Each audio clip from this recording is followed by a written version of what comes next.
Hi, friends. So we're back, and we. It's a lovely day here in Tasmania. It's I can see the river from here, and it's beautiful blue, and the skies are cloudy, but there's still a lot of sun getting through, and I can see right through down to the river. It's lovely, and Dee Dee and I thought we would just do an hour or so and say hello to anybody that happens to be about. It's a And lovely day on the Champagne planet.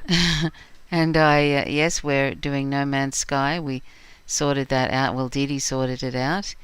And today, when I woke up sort of early, and I happened to notice online that one of the people that we follow, their name is I'm not going to dead name them, but they actually had a video Their of their channel is Philosophy Tube. Philosophy Tube, yes, and they they came out today as trans, and a trans woman, and their name now is her name now is Abigail Thorne, and that was really great because actually 5 months ago I said to Dee Dee, I have a feeling that this particular person is trans, or they're and it turned out I was right. So my transdar was working. Yes. And so we're very happy for Abigail, that she's finally. Well, apparently she said she had actually has been living this way for the last as a woman for the last year, and so she decided to do this video today. Anyway, when I finally am able to look at, I can't find our own stream at the moment. I'm trying to find.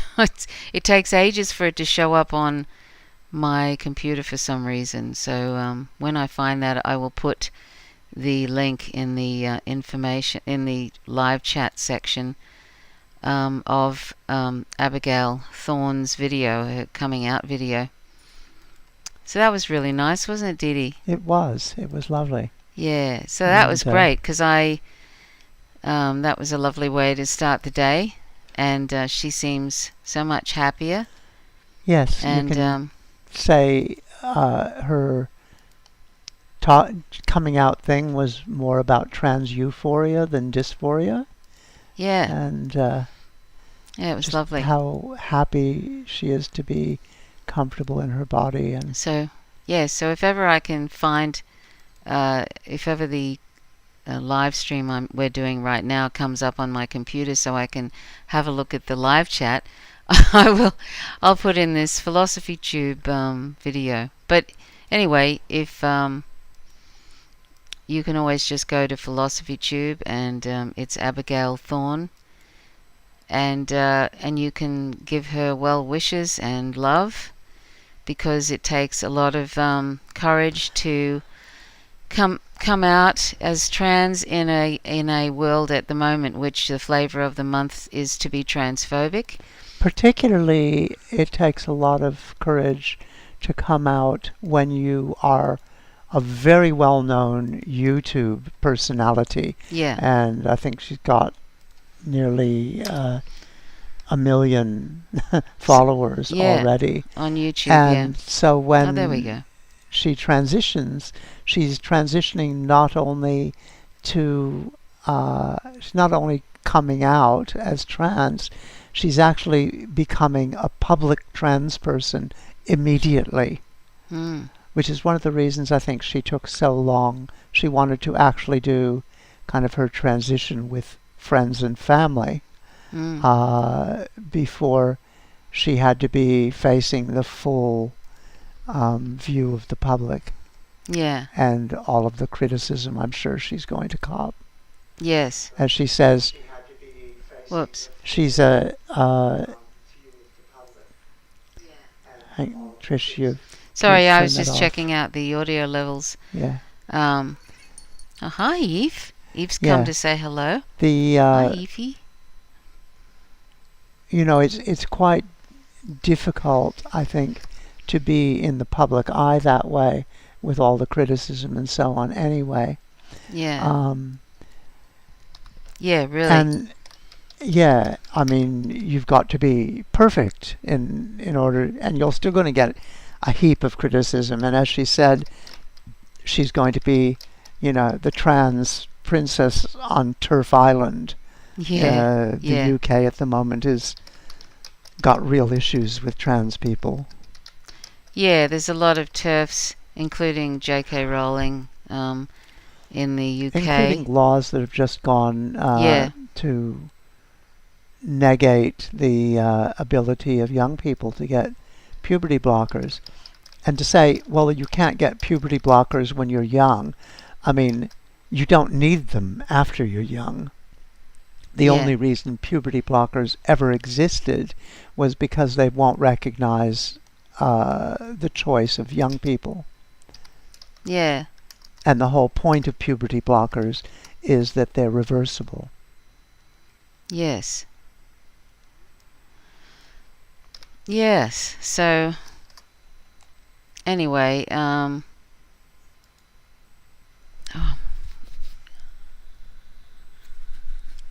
it was itchy under my nose. Anyway, so I put out a little thing here so people can come join. And But I just nobody's noticed here there's a helicopter going over, probably looking to make sure there's no fires around here. But it's been pretty good this year, hasn't it, Dee Dee? Yeah, it's been quite a wet year. Yeah, which is and that's wonderful. I mean, yeah, really. a couple of years ago, around this time, the whole area across the river was burning, and yeah. we were afraid that we had ash coming down that was in the shape of leaves and that was 8 inches long, and it was pretty frightening, really. Yeah, it was really frightening. When that first happened, Dee Dee, when there was first this, Aoife's looking at me with this such sweet, loving looks.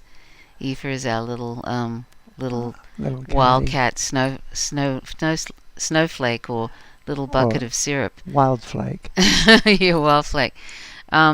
Yeah, when that first happened, that was for me. I'd never been through anything like that before, so I was kind of very anxious about it, kind of a little bit freaked. And I remember driving our cats into town to the local vet, the vet in town, which was about an hour away. They have a sort of a cattery, like a, what do you call it, a cat shelter sort of thing. Well, a So cattery, really. yeah, cattery.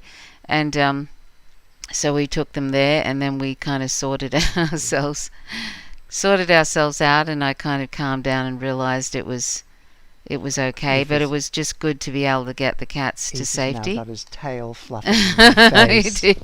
Yeah, Aoife is very friendly and kind of sticks his behind He's in a little Dee Dee's sweetie face. pea, but he's very touchy-feely, and he comes up and he puts his face here's in Robert. mine. And Robin, sorry. Hi, Robin. Hi, Robin.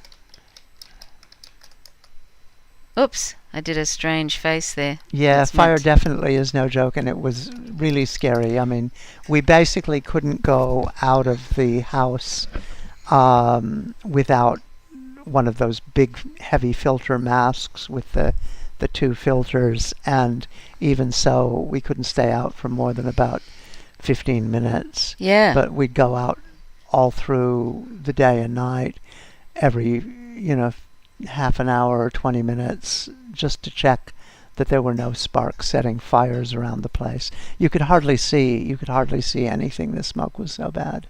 Yeah. Yeah, it was That was pretty scary. terrible.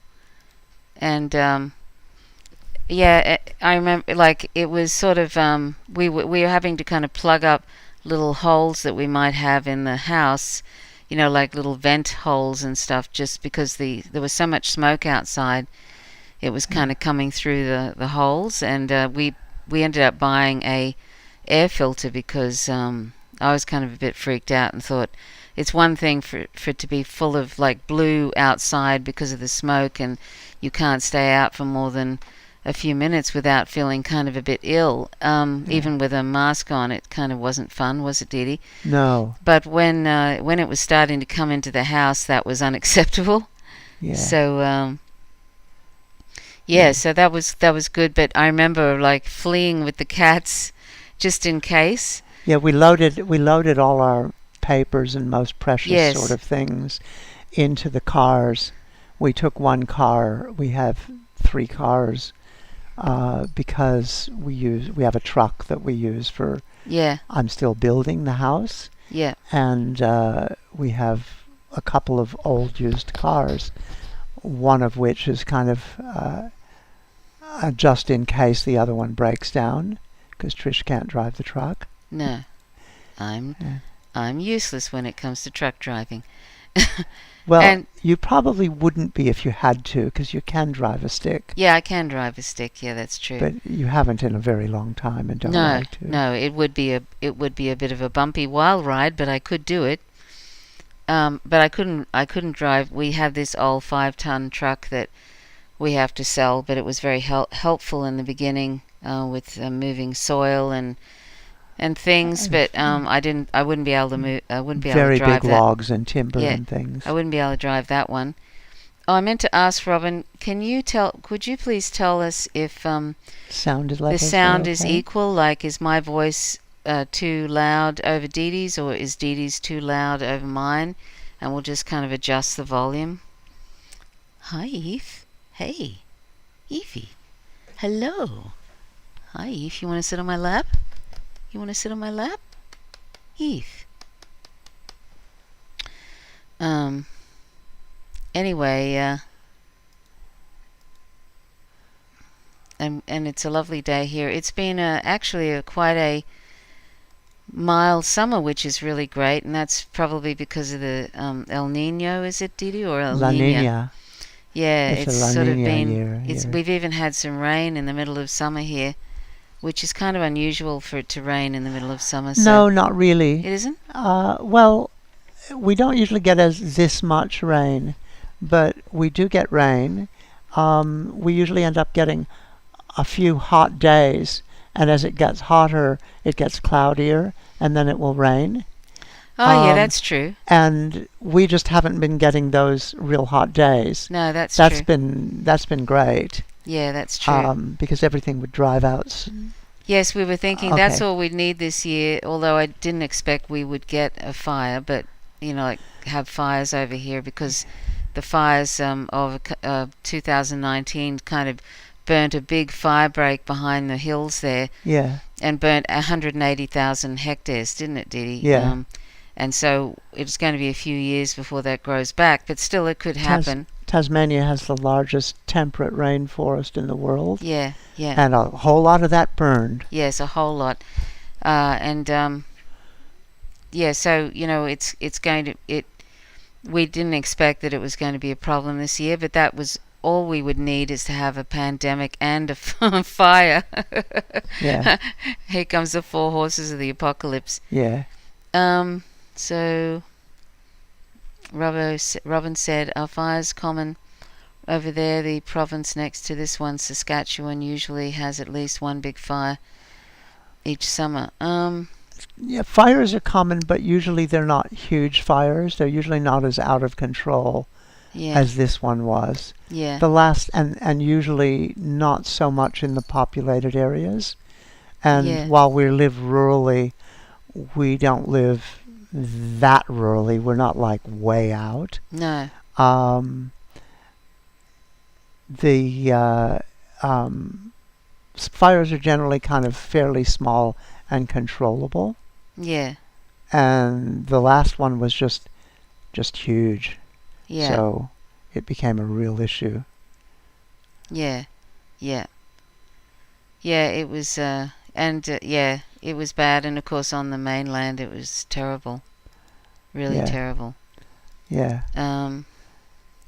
So anyway, here was this for anybody who's interested. When we open this, we were talking about Abigail, who came out as trans on their channel, on her channel. And so if anybody wants to watch her coming out video, here it is. I'll just put it in the live this was chat in 2019. section there. Robin asked. Yeah. It was a terrible year for fires in Tasmania. I mean, in Australia. Yeah, it was we bad. had the mainland fires, and they were really horrible. And then the fires here. Yeah, there was like 1 billion animals were killed in the fire, burnt alive and stuff, which is kind of, while as our a vegan, Prime Minister was having fun in Hawaii. in As Hawaii. a vegan, it was appalling to, and also knowing that there's a lot of the contribution to the climate crisis is animal agriculture, and as I usually share a meme in different videos where I mention that, but I'm gonna do it here. I'm gonna share this share this meme about hang on, let me see. There was a study, it was the largest study to date, and it was a couple of years ago, and I'm waiting for this to, I shouldn't have tried to post that. Sometimes our internet connection is so slow. It's really bad. Yeah. Let me see if I can just look at it. So the study published in the journal Science created a huge data set based on almost 40,000 farms in 119 countries and covering 40 food products. 119 countries is most countries. Yeah, that represent 90% of all that is eaten. It assessed the full impact of these foods from farm to fork on land use, climate change emissions, fresh water use and water pollution, eutrophication, and air pollution, acidification. And it said, quote, a vegan diet, a diet free of meat, fish, eggs, dairy, is probably the single biggest way to reduce your impact on planet Earth, not just greenhouse gases, but global acidification, eutrophication, land use and water use, end quote, said Dr. And Joseph. biodiversity. Yeah, and said Dr. Joseph Poore at the University of Oxford, UK, who led the research. Quote, it is far bigger than cutting down on your flights or buying an electric car, end quote, he said. Or turning out the bathroom light. As these only cut greenhouse gas emissions. The new research shows that without meat and dairy consumption, and this is a really important one about world hunger, global farm land use could be reduced by more than 75%, an area equivalent to the US, China, the European Union and Australia combined, and still feed the world. Loss of wild areas to agriculture is the leading cause of the current mass extinction of wildlife. And it doesn't mention here that... read through those those countries. Yeah, that US, this is saving an arable land is equivalent to. Yeah. An area equivalent to the US, China, the European Union and Australia combined, and would still feed the world. Loss and the loss that of much arable land could be freed up. Yeah, that is. That means that's an awful lot of land yeah. that could be reforested, Yeah. returned to a natural state. Yeah. And so on. Yeah, I mean that is these are staggering statistics, and do you hear that in the corporate media? Do you hear that from the green groups? Do you hear that from Extinction Rebellion? Do you hear that from 350.org? Do you hear it from Greenpeace? Do you hear it from even those on the left who are wringing their hands about the climate crisis? This is a problem that we're going to have to actually grasp and stop pretending it's not a thing. Yeah. We have to stop pretending that veganism is not important, or that it's some sort of quote-unquote personal choice, or it's something that we can do after capitalism ends, or whatever the nonsense that people seem to be coming up with in their head. When this comes to the actual survival of not only our species, but most other species on the planet, and they have a right to be here just like we do, and they have a right to not be used as things, as resources, as entertainment. You know, if we we're basically have our own survival in our hands, and the only thing that's stopping us is these ideas that we must have animal products, which is a nonsense. We don't need it at all to survive.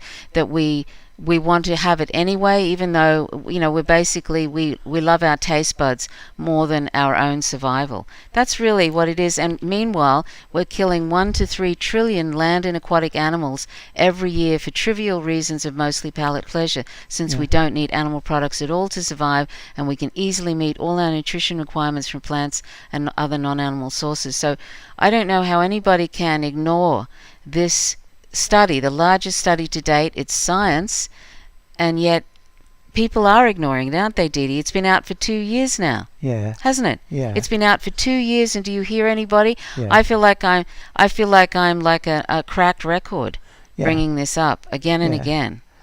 Robin said, "Thank you both, Trish and Dee Dee. It was you two who gave me the knowledge and inspiration to become vegan." Oh, that's great, Robin. That's really great. Hey, Robin. He also asked what RPM was doing, and it's probably worth saying RPM belongs to the conservative so-called Liberal National Party, or LNP. And he was on holiday. He's an evangelical Christian who I think is quite happy for the end days to come. He's been right behind Trump in trying to go against any kind of action on global warming, and he's a disaster. Oh, what does really. the PM do? Oh, the PM, yeah. You know what he did, Robin, on Australia on Invasion Day, which other people call Australia Day. That's January 26th. He put this video out, and instead of mentioning about the invasion and the genocide that started on Invasion Day, he actually talked about Narendra Modi and India, and sort of congratulating and patting Narendra Modi, the fascist Indian Prime Minister, instead of addressing and talking about what Australia Day or Invasion Day, which is what it should be called, is. I mean, that's the sort of authoritarian wannabe ning-nong we have as Prime Minister. That's why I don't even bother even trying to contact him about Julian Assange, because he's a smirky... He's part of the evangelical right, and he's a smirky... Yeah, he's a smirky, sort of arrogant... He's just awful. Shy Scott. I mean... oh, hi, Alex. How are you? Real Politics is here. Hi, Alex. So anyway, so that was awful to see on Twitter, and what a slap in the face, He's just another white supremacist authoritarian wannabe who loved Trump. He loved Trump, didn't he, Dee Dee? Yeah. He thought Trump was just wonderful. Yeah. Anyway, so I had my little rave about veganism because it's a few days since I've talked about it on the on this. Yeah. And because it was, it just came up. Yeah, it just came up, really. Yeah. We were talking about various things. I guess we could talk a little bit about Gathering Revolution if you want to. The what revolution? Well, I mean, there's... No, sorry, I missed it. I missed what you said, Dee Dee. Sorry, the what? Oh, I said we could talk about... We've had our little rave about veganism. We can always talk about that at great length. Oh, yeah. Yeah. We mentioned our friend transitioning in England, and we could always talk about the whole thing about standing and trying to contact right-wing groups and that kind of thing. Oh, we can do that later, Dee Dee. Don't you think? Because I was thinking we might just talk about some other things, because I did light things. I did a whole video about the standing thing, and maybe later we could do that. No, that's okay. Is that okay? Mm-hmm. Okay.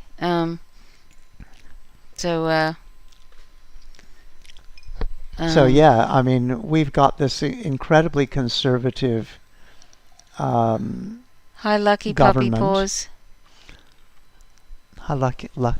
Oh, I don't think Tonya Abbott is. Well, It's Tony Abbott is that's a evil. very low bar, isn't it, Didi? What? Tony Abbott is a very low bar. Yeah. It's hard not to be better than Tony Abbott, but he's actually not better than Tony Abbott. He's kind of different, but not good. Yeah. Tony Abbott was more kind of extreme head kicker material, and Scott Morrison is just a sneering, smarmy Scheißkopf. I'll use German. Scheißkopf, yeah. Yeah. Good one, Didi. Yeah. Hi, Ginny. Don't want to have YouTube take exception to my language. What's that, Didi? I don't want to have YouTube take exception to my language, so I'll just call him a Scheißkopf. Yeah. Yeah. I think everybody knows what that means. Little guy is, little guy gets a little bored. He lays on my lap, and then he tries to bite. To bite you. Well, he tries to chew the, he tries to chew the wire of the headphones, and then he tries to kind of nip me, like he gets a little bored. He's young. He's a young little cat, and he tries to just nip me because he's a little bored. He's a bit oral, isn't he, Didi? He is. He's very oral. He's a sweet little oral baby. Oh my. Anyway, let's see. So, what's been happening with you, Robin? Now that we've kind of prattled on about a few things. Australia does, because this is a chat, not just us prattling on. What's been happening with you? Oh, he's just turned 2, but he's actually Aoife, but he's actually sort of and Aoife, by the way, is an Irish girl's name, but we don't care, and he doesn't care. We thought it was really sweet, didn't we, Didi? Because it just means joyful, I think. As long as he doesn't chew through my but he's just sort of a real kitten. Through your microphone cord. He's just a real kind of a kitten, and he makes these little wildcat noises when he runs, and he makes these wonderful little noises, which I've never heard any other cat do. But he's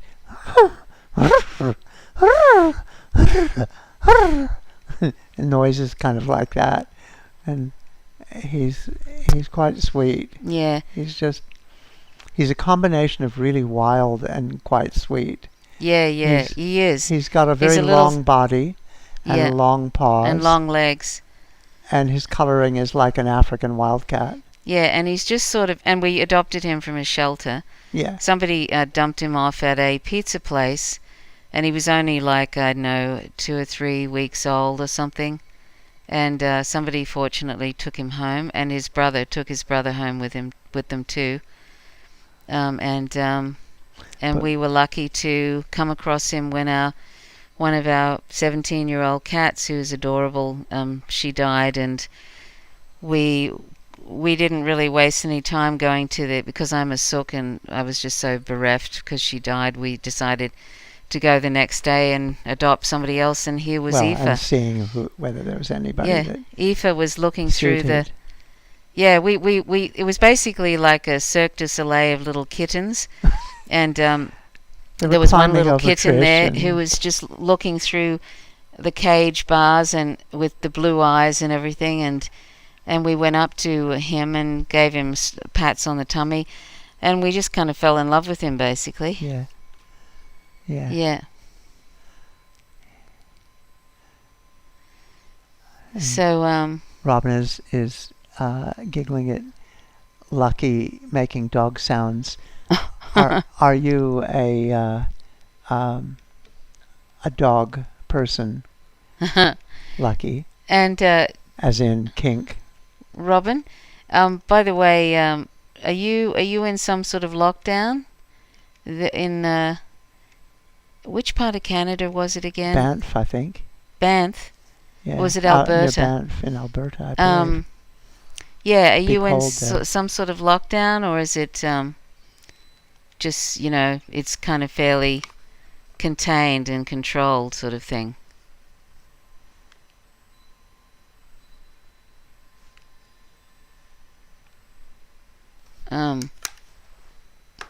Yes, they dropped him. I don't know.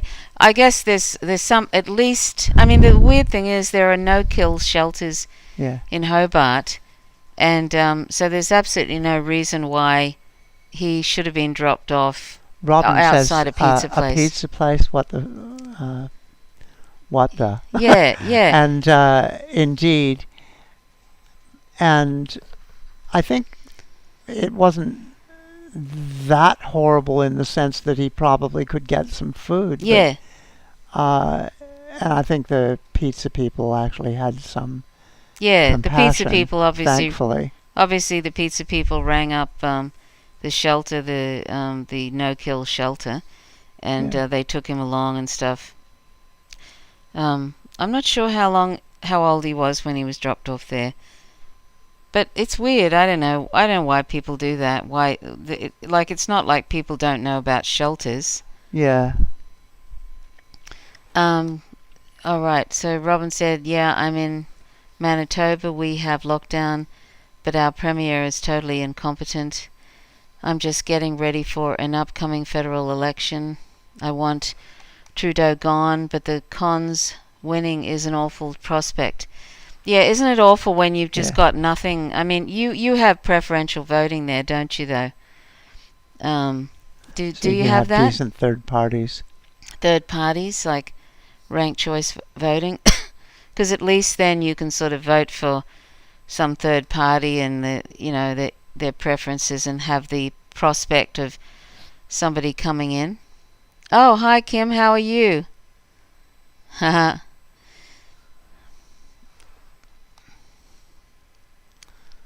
So glad you got that message, and I put something in the community tab, but I also dropped in some little links here and there. So how's everything today, Kim? Kim's in Quebec, so I'm not sure where Lucky Puppy Paws is. Oh. And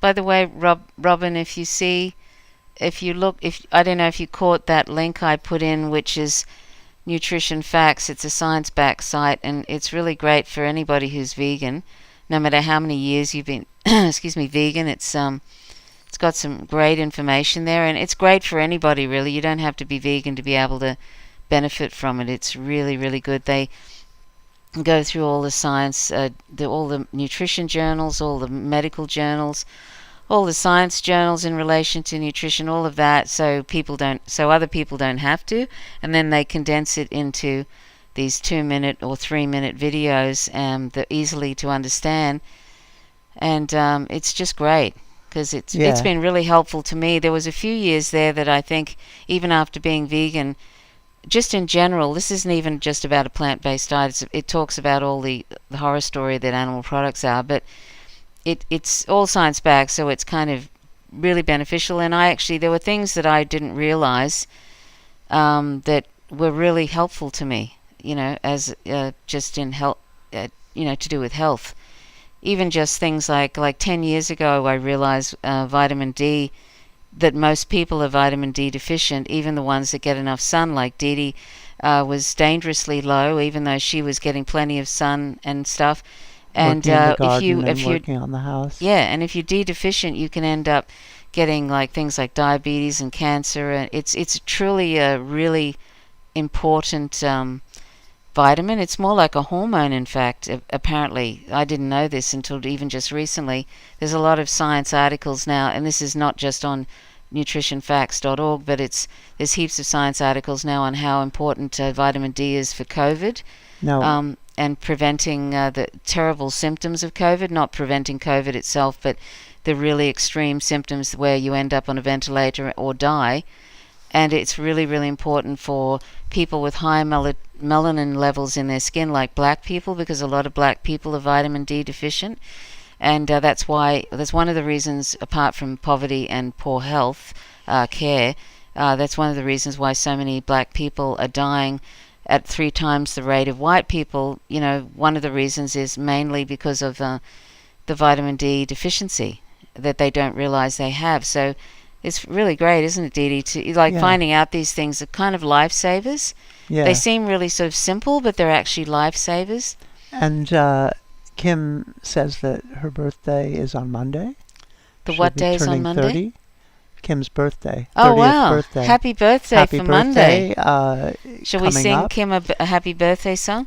Yeah. We're going to sing the Australian The version, Australian version which of Happy has Birthday. some strange stuff in it. So don't take offense if you think we're being weird about your birthday. This okay. is traditional. Excuse me. Happy birthday to you. Happy birthday to you. Happy birthday, dear Kim. Happy birthday to you. Why was she born so beautiful? Why was she born at all? Because she has no say in it, no say in it at all. Hip hip hooray! Hip hip hooray! Hip hip hooray! For she's a jolly good fellow, for she's a jolly good fellow, for she's a jolly good fellow. And so say all of us, and so say all of us, hip hip, and so say all of us, hip hip, she's a jolly good fellow, and so say all of us.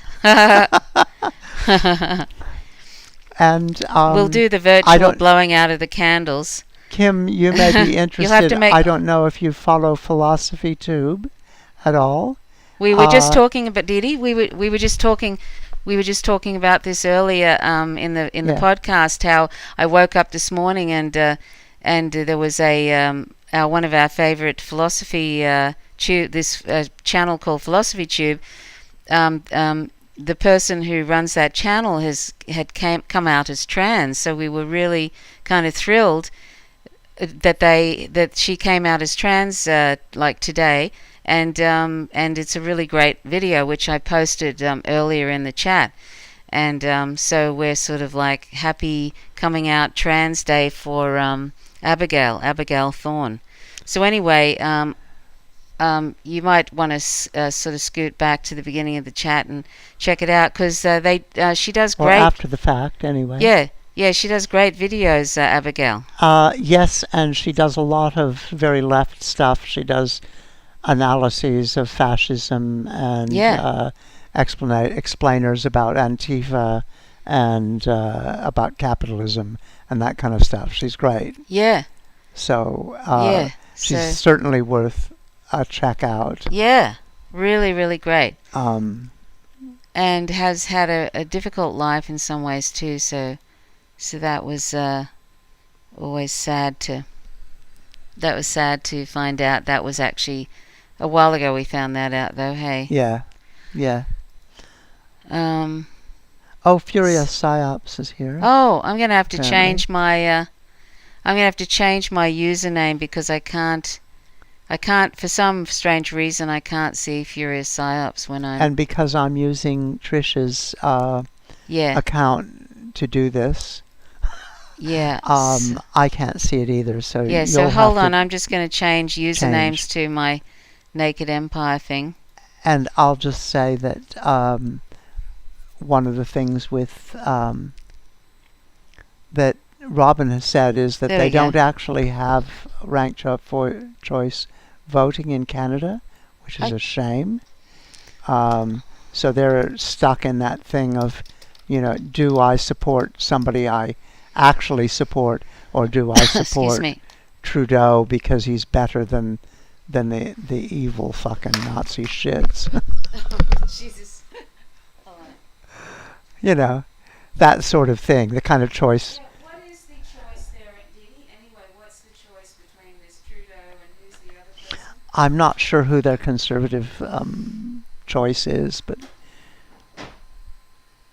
their conservatives have generally been pretty bad. Yeah. Who is the choice there? I haven't followed Robin? A lot of... because, I don't know, if you've got... The two major parties here are awful, really. One's more awful than the other, but they both got the same aims, really, haven't they, T? Yeah. In the end, which is to give the public as little as possible and... Well, basically to promote capitalism and that kind of stuff and defend capitalism. Neoliberalism. It's just the difference is our right wing is completely kind of hateful Christian And when I say Christian, I mean the hateful side of Christianity, Yeah. the side that's, anti-woman, anti-abortion, anti-gay, anti-trans, Yeah. anti-racist, and all the rest of that stuff. The weird evangelical versions of Christianity. Now, I've known some nice Christian people for whom Christianity is actually a push for some sort of justice. My idea of a Christian is Cornel West. Yeah, Cornel West is He's a what wonderful. I'd call a real Christian or a good Christian. Anyhow, Aaron O'Toole. I'm just looking at his YouTube thing now. Sorry, his Twitter site. Yeah. Did Robin say that they have ranked choice voting? No, they don't. They don't. Oh, you're have, kidding me! No, Has it ever had ranked choice voting? probably Robin? not. They probably just took Oh it from. no! Yeah. Oh no, that's awful. Says How is that He possible? has Tool in his name. People have been calling him Oh God! to step down since he downplayed the atrocity of the residential school system forced on the natives. Yes. Oh no! So no, I mean, like, how is that possible, Didi? Like, how can you call yourself a democracy if you don't have any ranked choice voting, any Yeah. preferential voting? Yeah. That's Well, that's it's crazy. It's the push from Yeah, Chris Hedges. participatory democracy to a representative democracy, and representative democracies are always not very good. No. But where they limit you to either or, two Yeah. choices, No, then that- it becomes really just that's not completely right. corrupt. Yeah. And it gives people almost no option. Like here, the major parties dominate the lower house, but we can get various senators in the upper house from minor parties, and that really gives people a chance to actually have laws and so on changed. Right. How many local votes do you get, Robin? How many Yeah, this is a bit radioactive, sort of I think. how many local representatives do you have? Because if you only had like 2 from the major parties, then that's not great. That's really weird. What a shame. Mm. God, I hope they Tim never says take you have that. We're whomever really stuffed. represents your county on a paper ballot along with their party name. Only one choice. We're really stuffed if... Yeah, Kim's saying no ranked votes because she's Canadian too, of course. Yeah. No ranked voting. I like Yeah. my local candidate, Robert Falcon Ouellet, who, Ouellet. but But voting for him was a de facto vote for Trudeau. vote for Trudeau. Yeah. I mean, that's a problem with any, like with parliamentary type systems like Australia has. Sorry. You're ending up voting for a bum on a seat, and you don't actually get a choice of prime minister, and they can actually change the prime minister, even in the middle of a term. Yeah, And Australia, of course, has done that quite a bit lately. yeah. Didi used to work in Parliament as a policy, was it a policy Policy advisor, Didi? advisor for the Greens. And legislation writer and stuff like that. And Yeah, what? For the for Greens, the Greens. yeah. But not the Not regular the Australian Greens, the for the WA Greens, WA, which is much better. which And, was at the time anyway. So she was a really good speechwriter too, and a legislation writer. Yeah. And did lots and lots of work for the environment over 3 decades, wasn't it, Didi? Almost like I'm not saying yeah, that you're but not with them. not with them, but Yeah. but over the 3 decades, she's Yeah, done a lot yeah, of yeah. stuff. Yeah, we won't talk about that. I don't So- like blowing my horn. So, what's that? I don't like blowing my horn. I We like. won't talk I'll about that. blow your horn for you, Didi. Yeah. Didi doesn't. Didi never talks about all the wondrous things she can do or has done. So I have to do it for her sometimes. Yeah. So I only do what I can. Yeah. So Robin said, so I like my local candidate. Oh, we've already read that. Kim said 5 or 6 different parties for federal elections, I think, that appear, plus the Communist Party and the Green Party. Oh, good. There's a Communist Party and a Green Party there. That's good. And Robin said, lol, I'll blow your horn, Dee Dee. Yeah. Anyway, so I meant to say, so Furious and Alex, how are you going? And Alex said Chris Hedges has some type of theological foundation, right? Yeah, I mean, I like Chris Hedges too. He's a little bit... He's a bit weird with sex. Yeah, he's a little bit weird with sex and a little bit strange with gender stuff too. Well, that he kind might of counts have as sex in improved. his mind, I think. Yeah, but he's not very good with sex workers. But yeah, he's not very good with trans people. What's that? He's not very good with sex workers. He's not very good with trans people. Yeah, I don't know where he's at with trans people now. But hopefully he's kind of upgraded his position on that.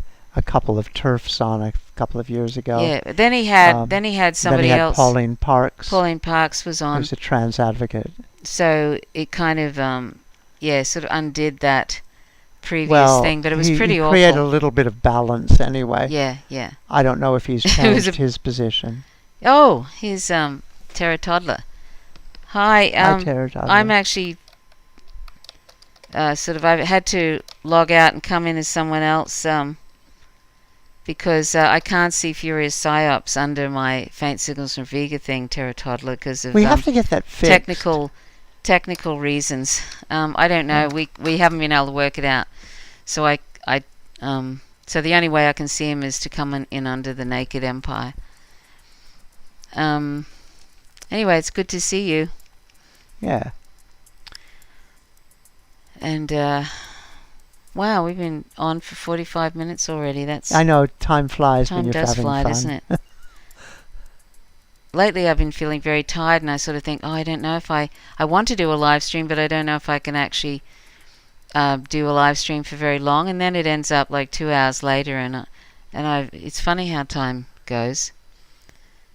So Tara Toddler says, yes, nice to hear you guys.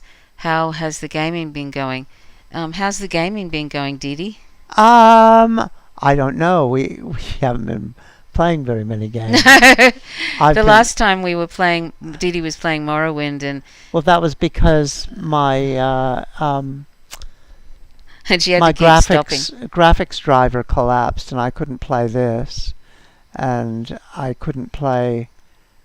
I had to actually redo Open Morrowind so I could play it, and yeah, I've been personally, when a little bit in the evening, playing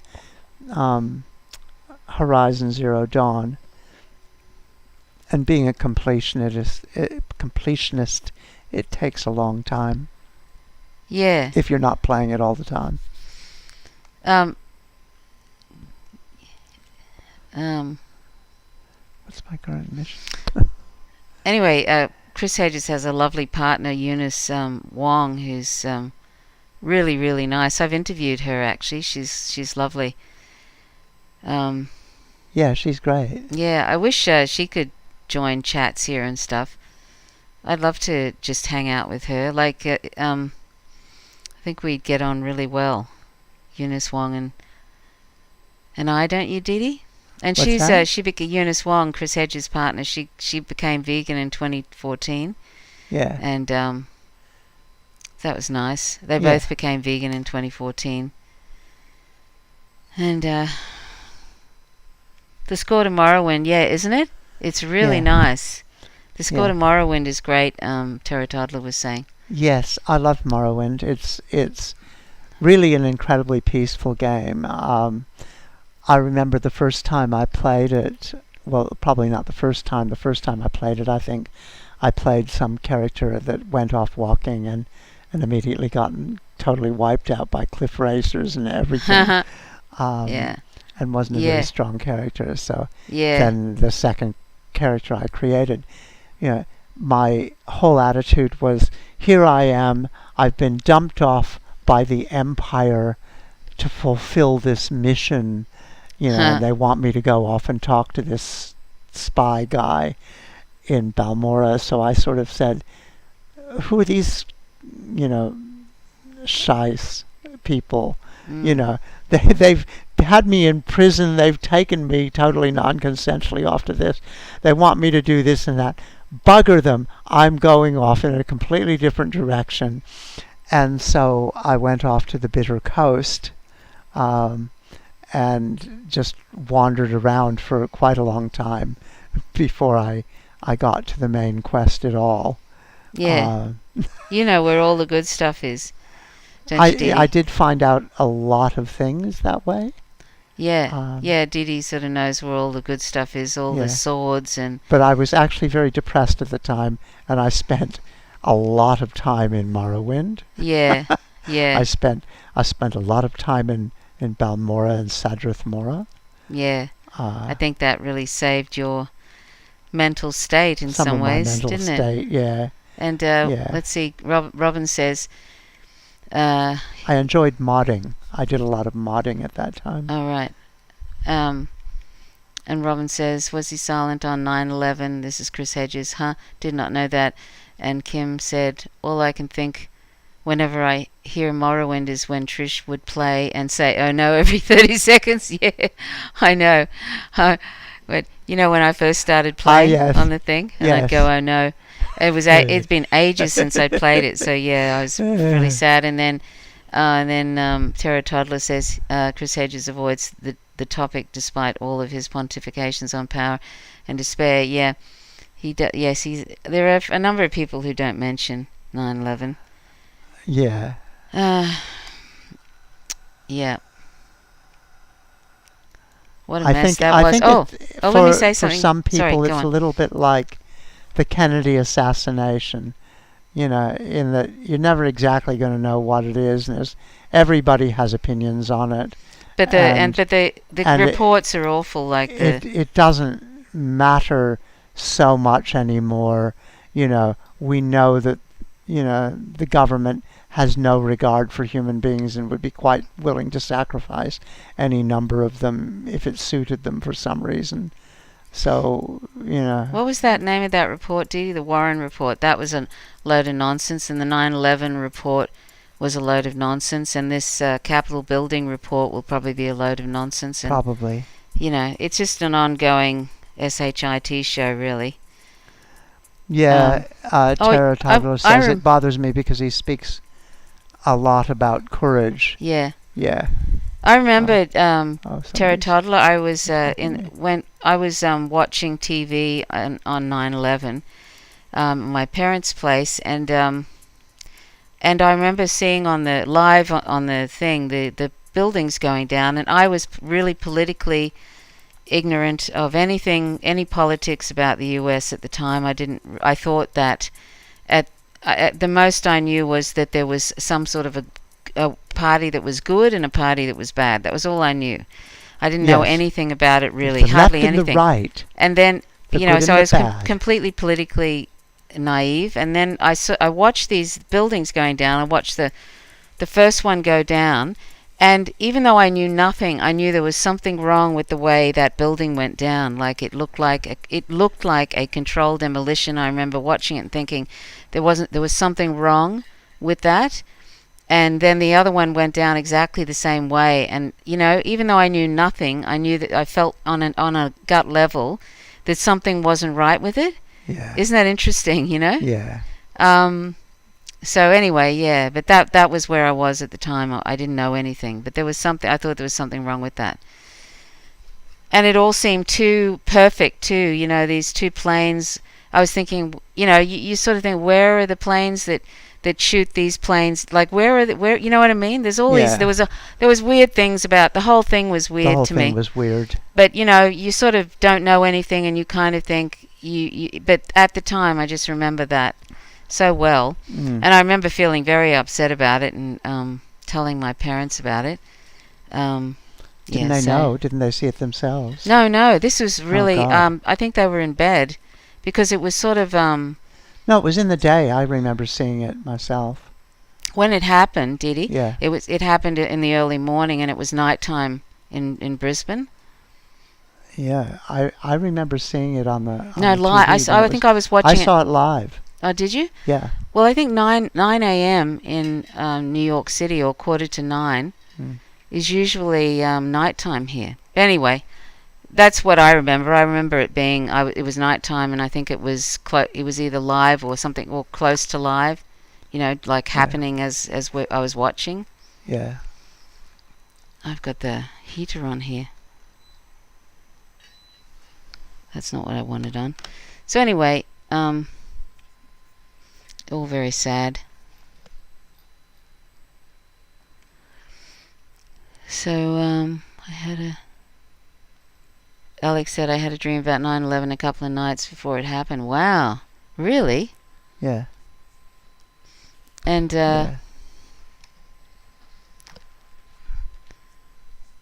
let's see. Kim was at school. What's She's that? a baby. She was at school. Yes, it gets to that stage now that even prime ministers and presidents are younger than me. Yeah. That's when it gets Yeah, really and I'm scary. 10 years older than Trish. 9. Oh, you're 9 years old. Well, yeah. I'm really almost 10. Yeah. So, yeah, tell us about the dream, Alex. Yes. And I was watching a TV and I could hear the reporters saying how the building was collapsing and it was exactly on fire, falling down. And that's when I woke up. I was 14. That's amazing. Wow. Must have been really hooked in. And I could hear this reporter saying how the building was collapsing. It was exactly on fire falling, and that's how I woke up. Wow, that's amazing. And Robin you know, was there's on no her way- absolutely on their way to high school. there's absolutely no mention of that building 7 either. Like, just nobody. Like, it collapsed. There was nothing flew into it, and it just collapsed. And didn't a reporter report on it collapsing before it collapsed? I don't know if that's true, but anyway, I don't know that much about it. But I know. I just remember watching it and watching the one collapse, and then there was the second plane flying in, and it was like... Where were you? Were you in I was in Sydney. Oh, Sydney, okay. Yeah, I was working. Eden was there. Right. I was doing a little bit of stuff. I want to say what? And Tara Toddler was saying, yes, Trish, that is true about the reporter jumping the gun. I mean, that's so weird, isn't it? Yeah. And that's amazing anyway, Alex. Wow. Yeah, that is. And then Robin said, didn't they find thermite dust outside of one of the buildings? Yeah, that was all over the place, I think. Yeah. But you know, one of the things that's appalling, just putting aside the mess of that, and you know how they treated those first responders. Yeah, yeah. They just that was let them amazing. die off and wouldn't give them any proper health care, and they had to get some celebrity, Jon Stewart, to be begging for them. And this is all and then they were all going on, how wonderful the first responders what's his name? are. Michael Moore got some of them to go to Cuba. Yeah. For medical treatment. It's just appalling. And the Cubans helped them out. Yeah, it's just the appalling. U.S. wouldn't. No. And that's just disgusting. And they were all, but the first responders, there are yes. heroes. Yes, they were all going on like that horrible. when it happened. Oh, the first responders, aren't they wonderful? They're heroes. And then they just abandon them. Just like they abandoned the veterans, you know, the people that come back that are destroyed mentally and physically, they just abandon them. Yeah. But they're all going, we love our soldiers, support the soldiers. Yeah. You know, it's just such nonsense. It's just awful. I want to use stronger language, but I won't. It. Pardon? I want to use stronger language rather than nonsense, but I won't. Yeah, there's sometimes language just doesn't cut it for the sort of really. appallingness of it all. Yeah. The absolute disgusting behavior. Yeah. Yeah.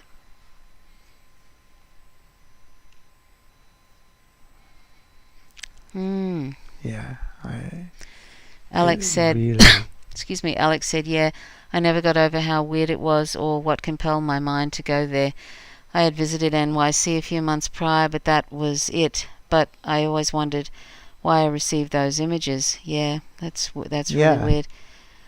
And actually, It's very kind I of was freaky. there. I was in New York City in 2000. You know, when the turning of 1999 to 2000, and I was but I didn't go to the Empire State sorry, I went to the Empire State Building that time. I didn't go to the World Trade Center, but I'd been to the World Trade Center in when was that? In 1983. Yeah. That was a long time ago. I don't know that I was ever in New York when the World Trade Centers were up. Oh, okay. I was there in the 70s, and we were doing some theater and off Broadway. But oh, okay. Yeah. Anyway, but that was an amazing view from that World Trade Center. But then wasn't there this billionaire who, or was it? Sorry, there was a billionaire who had taken out an insurance policy or something a few months earlier, and on that building on the World Trade Center, and because it's filled with asbestos, and it would have been crazy to try and fix it all up. I don't know. That's something I heard, that a billionaire had taken out some insurance on those buildings, but I'm not sure. I don't know. Let's see. So Robin said, yeah, they paid lip service for those first responders, while in a two-faced way gave them nothing and let them be sick and die. Yeah, that's dreadful. Kim said first responders and vets are often treated like complete and utter garbage. Yep. Pretty much. Alex said teachers can sometimes be treated like crap too, for sure. Oh, teachers are always treated like crap. I know that's totally different. They're considered a low wage, like almost lumpenproletariat. Yeah. Only I remember seeing something recently about low wages and minimum wage. Hi, I think it was Odin. minimum wage on Second Thought. And they were talking about McDonald's workers, and they used teachers almost in the same example. Of what, did he? They used teachers in the same example. Now, my thing has just crashed. Uh-oh. We may have to restart the live stream. Oh, okay. I'm not sure, because Dee will. Dee's screen has just crashed. So if we I disappear, think we're gone. I don't know. we'll be maybe coming not. back. We have crashed, so we will be returning. Are we going to need to return, Dee Dee? Yeah, I think maybe so. I'm going to have to certainly return on my computer. Let me see if I can do that now.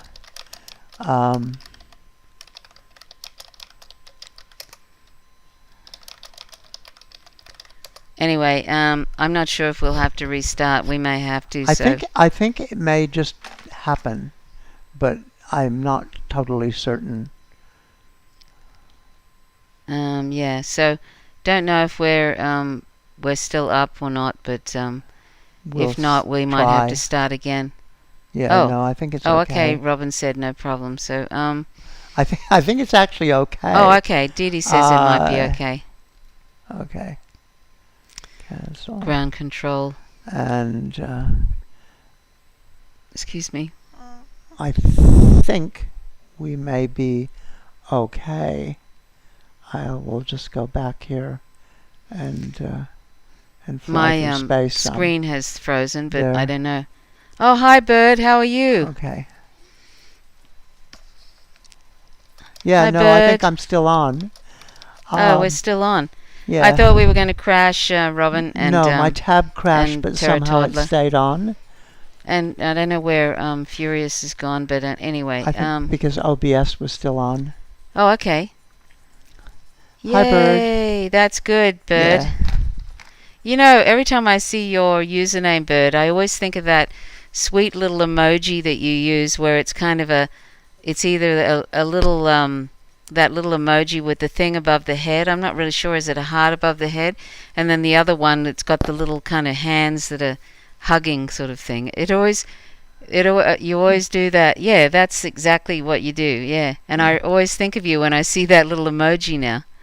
Yeah. Yeah. So anyway, we've just been talking about a bunch of different things, from trans people coming out to the 9/11 SHIT show. Yes. So much fun. And then how many first responders and all of that were abandoned, and a whole bunch of and things. how So they Michael Moore took them to Cuba. yeah, I associate that with you, Bird. Did I ever ask what... I mean, you don't have to tell me if you don't want to, Bird, but what your first name is? I'm sorry if I have asked you that before, and I'm sorry if you have said, oh, I don't want to tell you my first name. But if you wouldn't mind, so that I can... So we can say I know hi. that some people don't like to say anything about themselves, and I totally get that. Yeah. But if you feel like it, that's fine. Let's see, Robin said, oh, geez... Alex, I'm in Canada, but it's the same here. Teachers get treated like crap here too. Yeah, I'm not sure how they get treated here. Do you, Dee Dee? What, teachers like here? shit? Do they? Yeah. Oh dear. Basically, almost everywhere, teachers are seen as this really low-paying job. It's like, it's probably a holdover to where the time when most school teachers were women. Yeah. The school marm who, Yeah. had conduct of the kids, the Yeah. children, and therefore, How much- so you don't have to pay them anything. But how much They do they just- get now, do you know? Oh, I don't know. bugger all. You know what they did here in this live stream? They actually blocked Terra Toddler's little icons with all the little birds. Really? Yes. Oh my God. How ridiculous Why? is that? Why? Isn't What's that in there is objectionable. Yeah. I mean, for God's sake. YouTube really has some weird censorship stuff. YouTube has a lot yeah. of weirdness. Yeah. Oh, well, let's see. I think I have to sell some stuff before I can. So I can see it, Terra Toddler. Where? Oh yeah. Well, I actually had to show it. Like, how you have to click a button that says show. It actually hid it, which is really strange. Anyway, yeah. I mean, ridiculous censorship. Yeah. Hey, Alex. How are you? Hi, Alex. That's another Alex, Another Alex Alex. Everson. So there's an Alex who's Real Politics. I hope I've got your name right, Real Politics. That's Alex, and then there's Alex E. I might say Alex E when I refer to you, Alex, if that's okay. And we have a cat who's snoring. I can hear somebody snoring. Yes. Oh, it's Swifty. Snoring catties. He's snoring and he's having a dream. Yeah. It's funny when little catties have dreams. Yeah. It's sweet Yeah. in many ways. Oh yeah, they were blocking Boogaloo. Yeah. Now they're not blocking Boogaloo. Who's Which not is, blocking Boogaloo? The YouTube algorithms and. Why not? Yeah, I don't know. It's now they're blocking birds. That's very Blocking important. birds. Yes, that's what you need to do. Block birds. Yes. Oh, hi, Ginny. I can see the birds. Love the birds. Yeah. We allowed it through. And Robin said, birds are sweet. My name is Robin. I always love to see robin birds. Yeah. We have these amazing robins around here that are red-breasted, and they're amazing. They're Australian robins. They're not related to the American robins. They're amazing. They're just so they're so very bright vibrant. red, and it's great when you see them. They just like stick out. We have so many lovely, lovely birds here. Yeah. Just really, Yeah.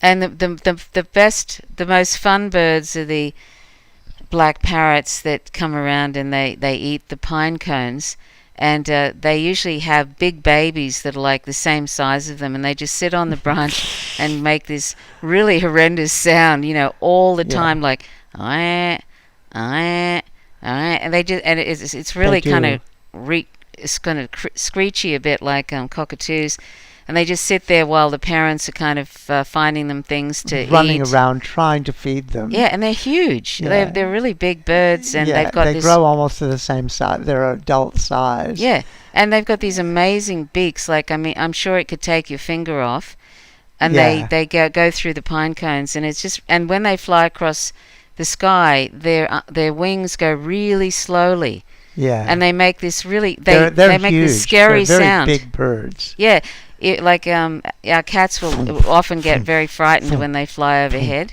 Yeah, they're really they're amazing. We have eagles that fly. We haven't seen Oh, many this wedge-tailed year. eagles. Yeah, they're huge. Yeah, Yeah. and they're huge, and that we haven't seen. I haven't seen one this year, which is strange.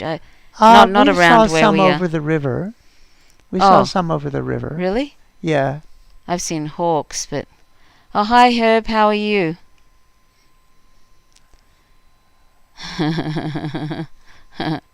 Yeah. um. Hi, Herb. So, anybody got anything exciting they want to report, or about either their life or something that's The happened? world or anything. The world, anything at all. Anything Feel at free all. to just. Anything at all. Anything at all. Or if you're not coping with the COVID lockdowns, or if you are coping with them and how you're coping with them, or if you don't want to talk about that at all and you want to completely escape, whatever you want to talk about, that's, feel free. And we had a lot of cockatoos around here lately too. Yeah, White and a lot cockatoos. of ravens. A lot of ravens. And the white cockatoos were surveilling our fruit trees. Oh, But it ended that's up. a tragedy. Yeah, That's but it ended sort up of that the from our possums. standpoint.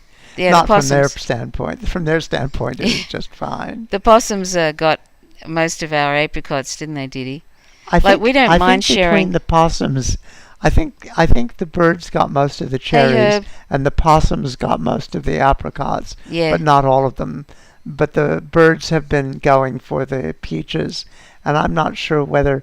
I think it was a combination of the birds and the possums that got the peaches, because there were an awful lot of broken branches. Yeah, we're going to have to make sure before the sun goes down that we get what's left of the plums, because I think, literally they wiped them out in one night. Like, we went Yeah. out to get some apricots, and I had to, the only apricots that were safe were these ones that were contained in the middle of the tree in a net.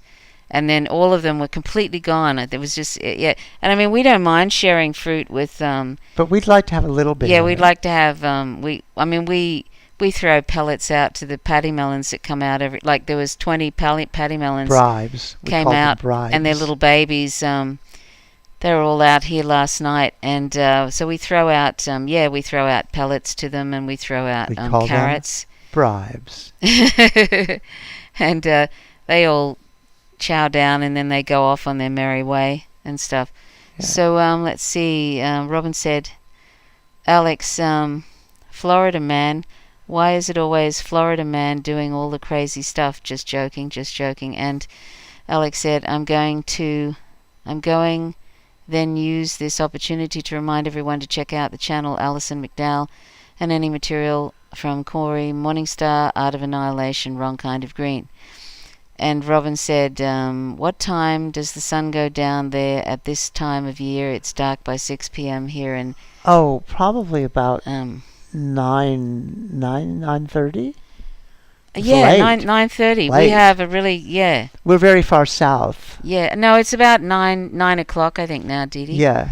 Yeah. So, yeah, and that's great, because in winter the sun comes up at about 7 a.m. in winter and goes down at about 4:30, doesn't it, Didi? Yeah. So you feel like you're trying to jam everything into the what you can into the day in this sort of 8 hours or whatever period, Yeah. or 7.5. And sometimes I get a little bit of that SAD, just from not enough sunlight. Not this time of year, but Not this time of year, no, Yeah. but in winter. But this it's sort of the sun comes up about 5:30, Didi, or yeah, is it yeah. 5? And then it we get goes about down 16 hours at of 16 sunlight hours, yeah. in the summer, And yeah. Yeah. And of course we get 8 hours of sunlight in the winter. Yeah. So Alex said, I don't want to know the answer, but I only joke because I used to have a farm in rural Florida. Is that a farm or a family? And Alex E. said, I grew up in a citrus farming area and they used to fire guns over the cockatoos to scare them off. Well, I'm glad they were doing it over the cockatoos. Oh, Ginny that's broke kinda a sad. bone in her foot. Yeah, and Ginny says, well, it's not exciting, but I broke a bone in my foot recently. Stubbed my pinky toe so hard, oh my God, that it snapped the bone further up. Oh, Oh, Jesus. goodness. Toe was sticking out to the side. Oh, no. I thought it was dislocated. Oh, no, not so. I remember. Oh, your poor little foot. Yeah, poor little foot. Family, Yeah. yeah. That's terrible. God, it hurts, doesn't it? Yeah, absolutely. Oh, when you kick your toe, I don't know. It's like when you sort of jam your finger in something. It's excruciating, isn't it? Yes. Just I couldn't imagine having my finger or whatever jammed in a car door. That must make you want to just die. You know no, what I mean? it doesn't make you want to die. It would make me want to die. That's overstating. Is it? Yeah. Have you had your fingers shut in a car Yeah. door? Oh, you have. Yeah. And you were okay with it? No, I wasn't okay with it. A long way from that. But mostly I just wanted to get my finger out of the bloody car door as quickly as I could and yell and scream and roll around on the ground. It didn't make me want to die. Something funny happened to me when I was nursing in the emergency department in the That's 80s. And that was the time when you could actually have some downtime. This is before neoliberalism had really kicked in. And it was 1980. And anyway, we were just hanging around in the GP section of the emergency department, this doctor and I waiting for somebody to come in. And nobody was coming in, and he went over to the sink and he put this syringe in the tap, and he drew up the syringe, and then he started squirting it at me. So I sort of quickly ran and got a syringe, and I started squirting water at him, and we were running around squirting water, and then I ended up slipping in the water and whacking my right hand down, my right wrist down on this really hard floor, and I gave myself a comminuted fracture, and oh my God, it was so painful. Anyway, this doctor, because he'd started it, he set my arm for me, and they sort of made sure that I got workers' compensation. So I was off for like 6 weeks with this broken arm, but it was it's really funny because I'd actually missed out on going to the orthopedics ward for a stent in the orthopedics ward because I'd broken my arm. But anyway, it was pretty funny. Yes, it sounds really hysterically funny. It hurt like hell, Dee Dee. Yeah, I'm sure. Because I got a comminuted fracture. It was really, really... Yeah. And I'm just Kim commenting said... that I'm not sure it was actually funny. And then Ginny said, yep, very painful. And I like that emoji. That's a good one. And Robin said, Alex, oh, LOL, I hope you're in a good spot in Texas. Never been there, but it seems like Austin or Houston seem like they're cool. Yeah, Austin, hasn't Austin, Texas actually got some great music? I think they've got really good music there. I don't know. Let's see.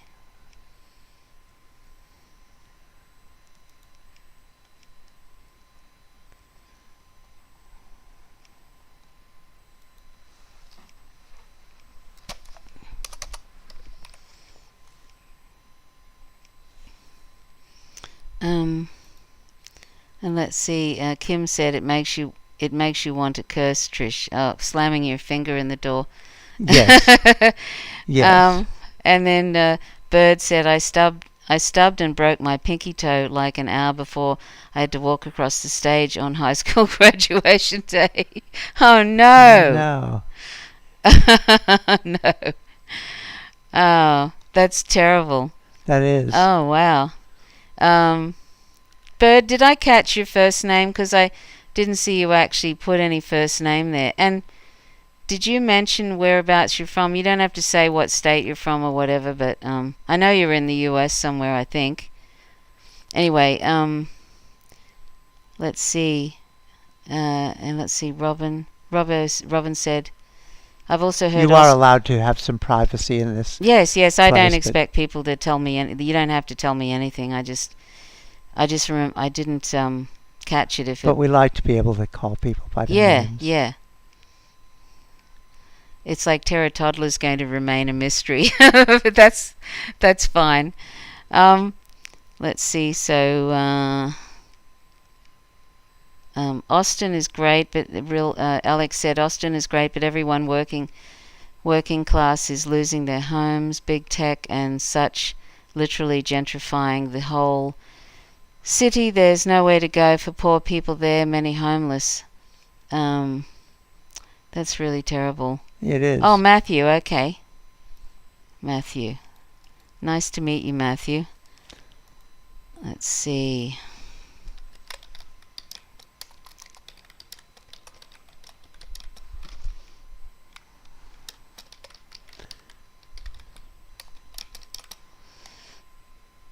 I was still able to I'll walk, remember that. thankfully.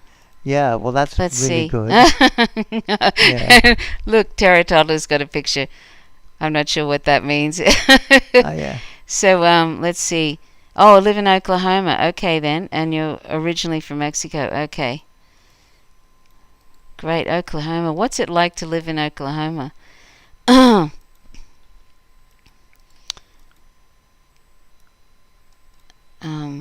Yeah, because yeah, I heard that the music scene in Austin, Texas, was really good.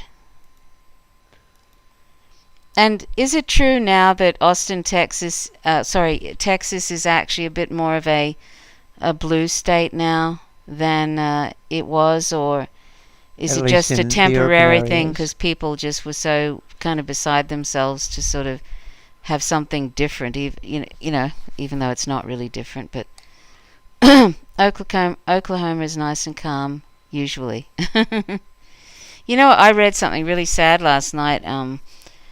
Somebody was sort of like freaking out on Twitter because they said I've lost my house and I don't really have any food, and could somebody please could somebody please make a donation? I mean, it seemed like the real deal. And could someone please make a donation? And I don't think I can take it anymore. And it was sort of really awful. And I just thought, oh Jesus, it's like watching people drowning. Yeah. Sort of thing. It's just awful. I suggested maybe they could start a GoFundMe because I wasn't familiar with the anyway, I have to go back and check and stuff, but it's just anyway. And Robin said, nice to hear about all these places in the global south. I'm from Nunavut, Canada, the real Arctic North. Wow. Oh, yeah. Wow. Wowee. Huh.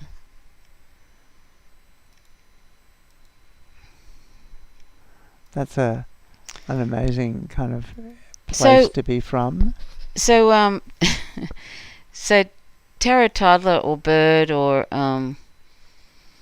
Furious, where do you think Robbie gets some of his information from about is he subscribed to a lot of those right-wing kind of military intelligence type, or or just Atlantic Council type things, and those various different think tanks, and that's how he gets some of his information? Because sometimes I wonder, how does some of these journalists get some of the information they get?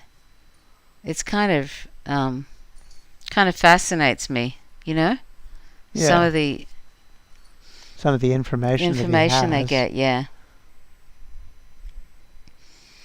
So it's um. So did you say, Robin, that it's real cold up where you are? And then Kim said, cold is an understatement, I would say. Yeah, we don't even know what cold is like here.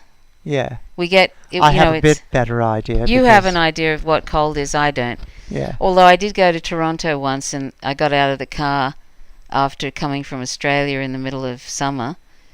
And it was like stepping into a really, really, really cold freezer. And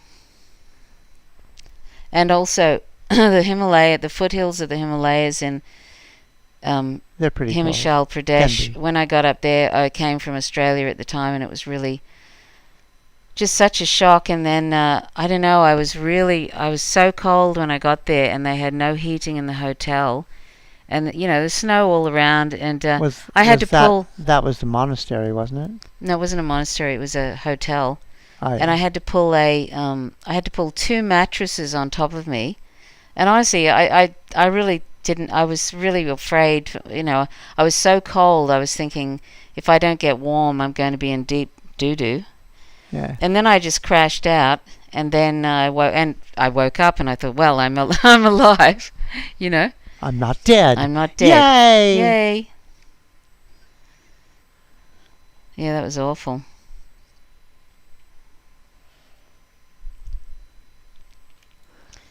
What brought me to Toronto?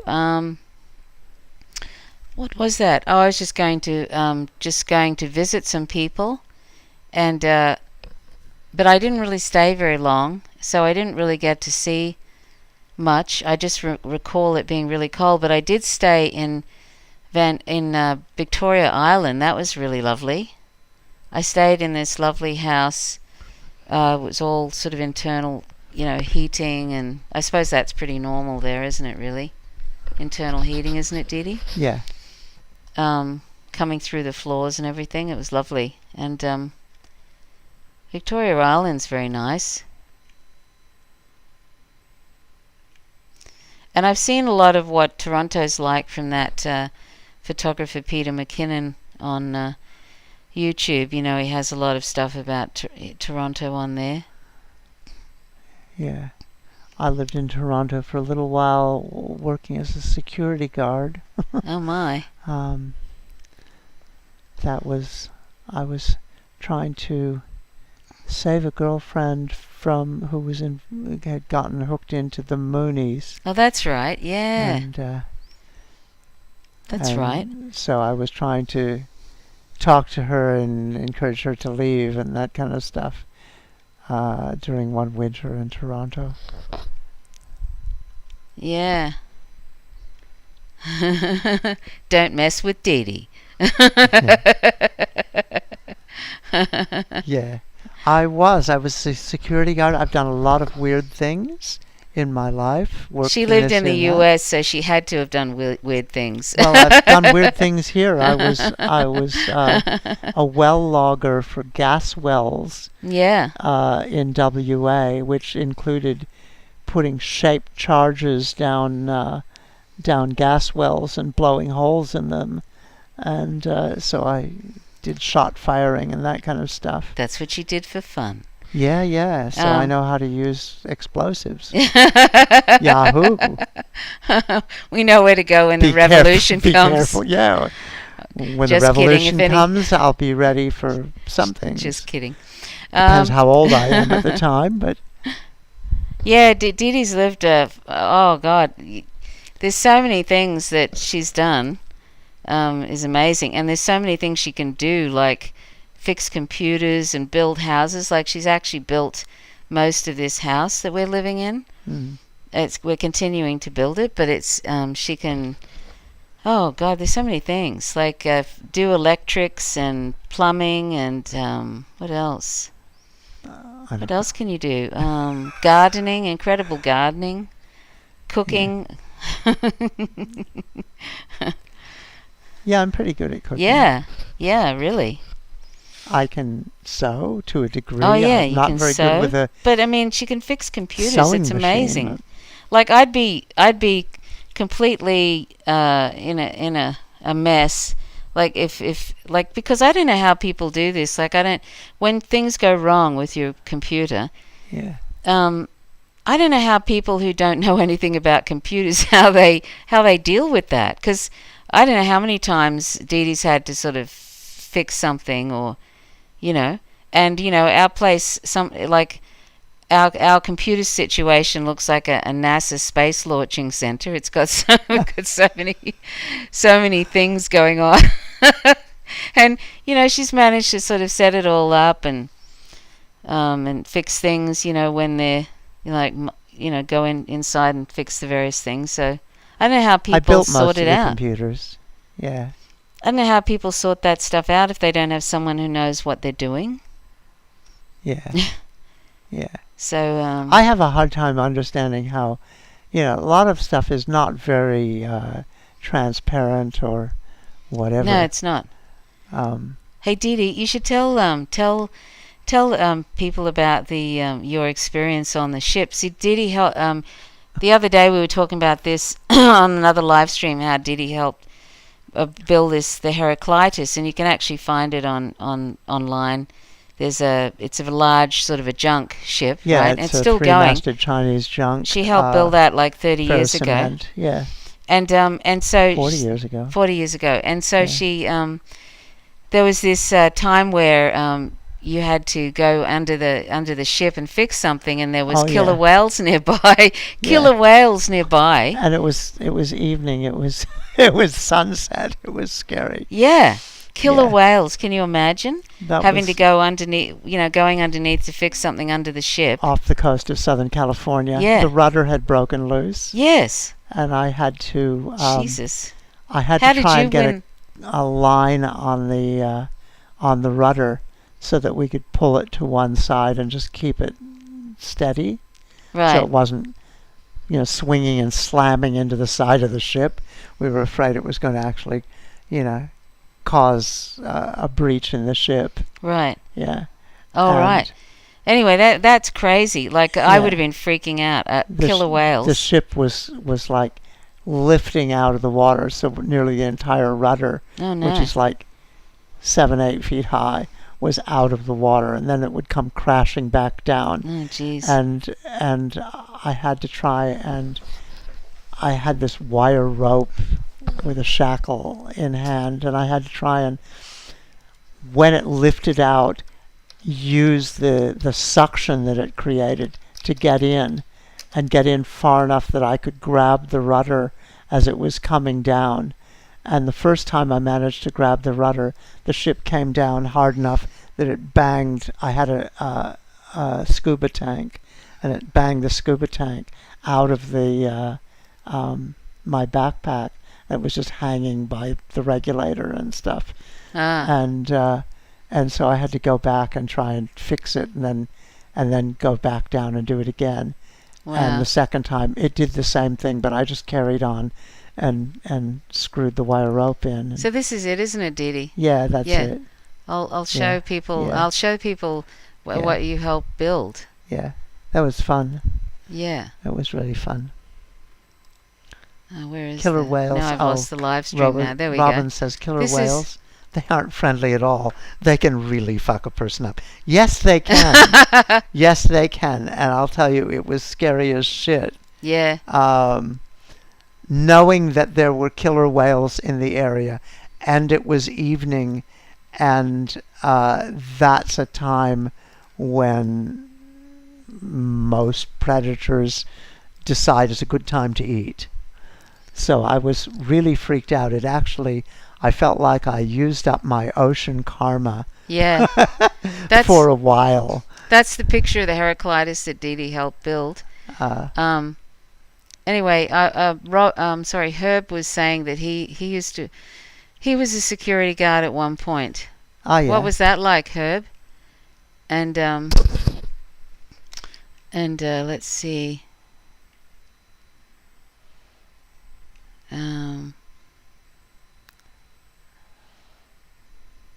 So that Alex and Robin are talking about Beto O'Rourke and Oh God. and let's Yeah. see. And Robin said, Killer whales, they aren't friendly, they can really fuck you. Yeah, I mean, I just know what they do to little, those seals. It's just terrible. And What then was Robin that? said, yeah, it's the same here in Canada. Everywhere, kowtows to big business and big tech. Okay. Killer whales have scary teeth, yeah. Killer whales have really Alex said scary News is teeth. trying to run for governor They're now. scary. I'm a communist, so I'm so far out of the spectrum. I'm just looking at politics like a petri dish or a science experiment or something. Yep. So Herb said it's boring being a security guard there. And then Alex said, oh yeah, a lot of oil and gas in Canada, so I believe the politics. Let's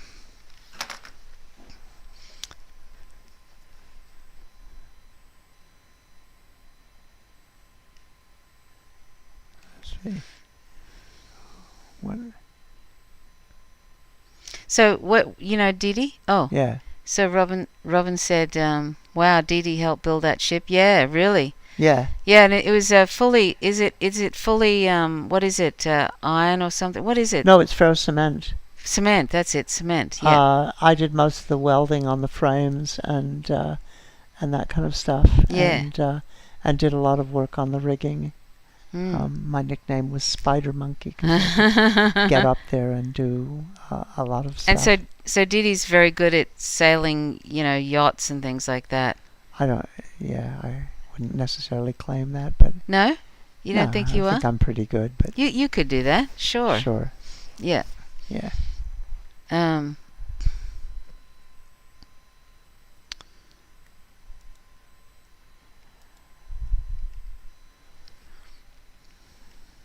Yeah. Yeah, it was fun. It was a nice thing to do.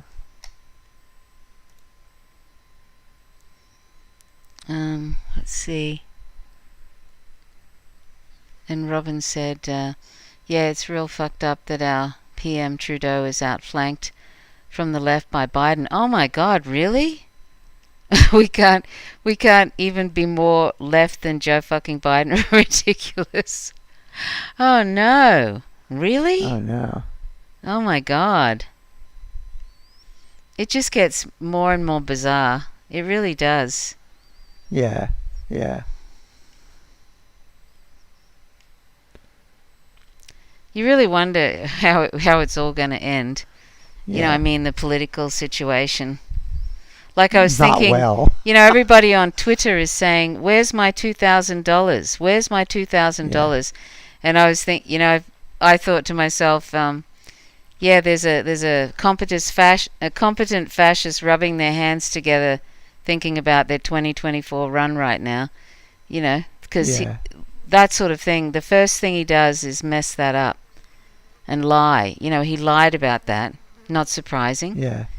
They don't care, do they? They don't care whether they get in again or they don't get in again. They just don't care, do they? No, they don't. Yeah, it's funny. When I saw that he cancelled the Keystone Pipeline, Robin, I sort of thought, what else are they going to do? Like, I felt like they've cancelled that to make so that looks good, and then they're probably going to do something else down the track that is going to be awful like that. Yeah. But he's trying to impress people, so he does things like, cancel that and do some other things, and people go, ooh, isn't he great? And then when people aren't paying attention, then he starts doing all the stuff that is messed up.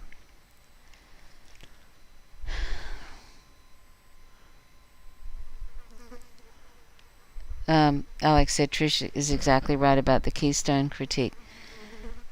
Yeah, I feel like they're going to just do some other messed up thing. Yeah. I mean, what happened to Fracking Joe? He's going to be fracking somewhere, too, as well. Yep.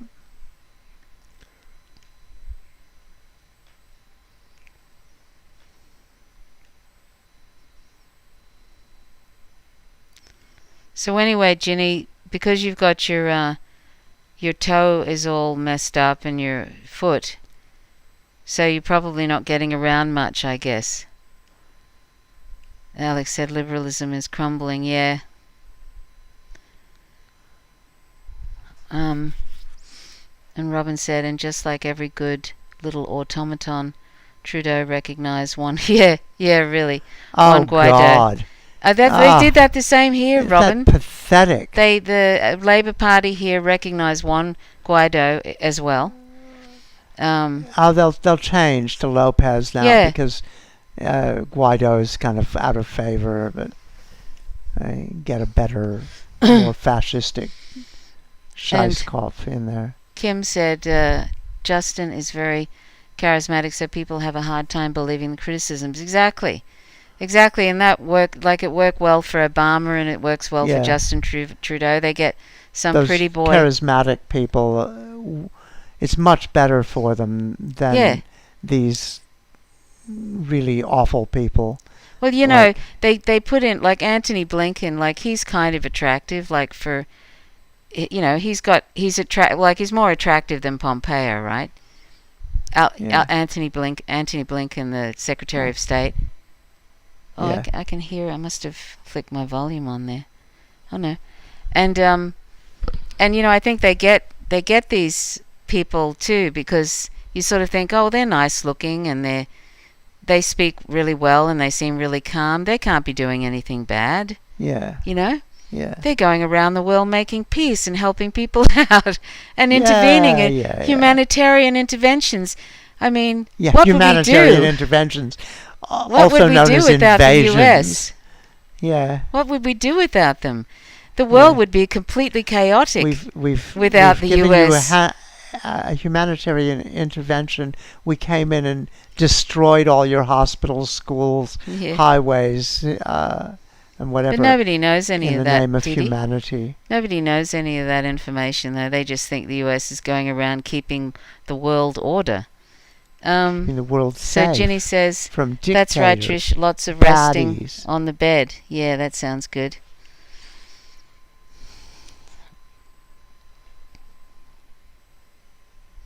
So, Herb, are you sort of locked down in Florida, or they just don't care and they've just let everything go pear-shaped?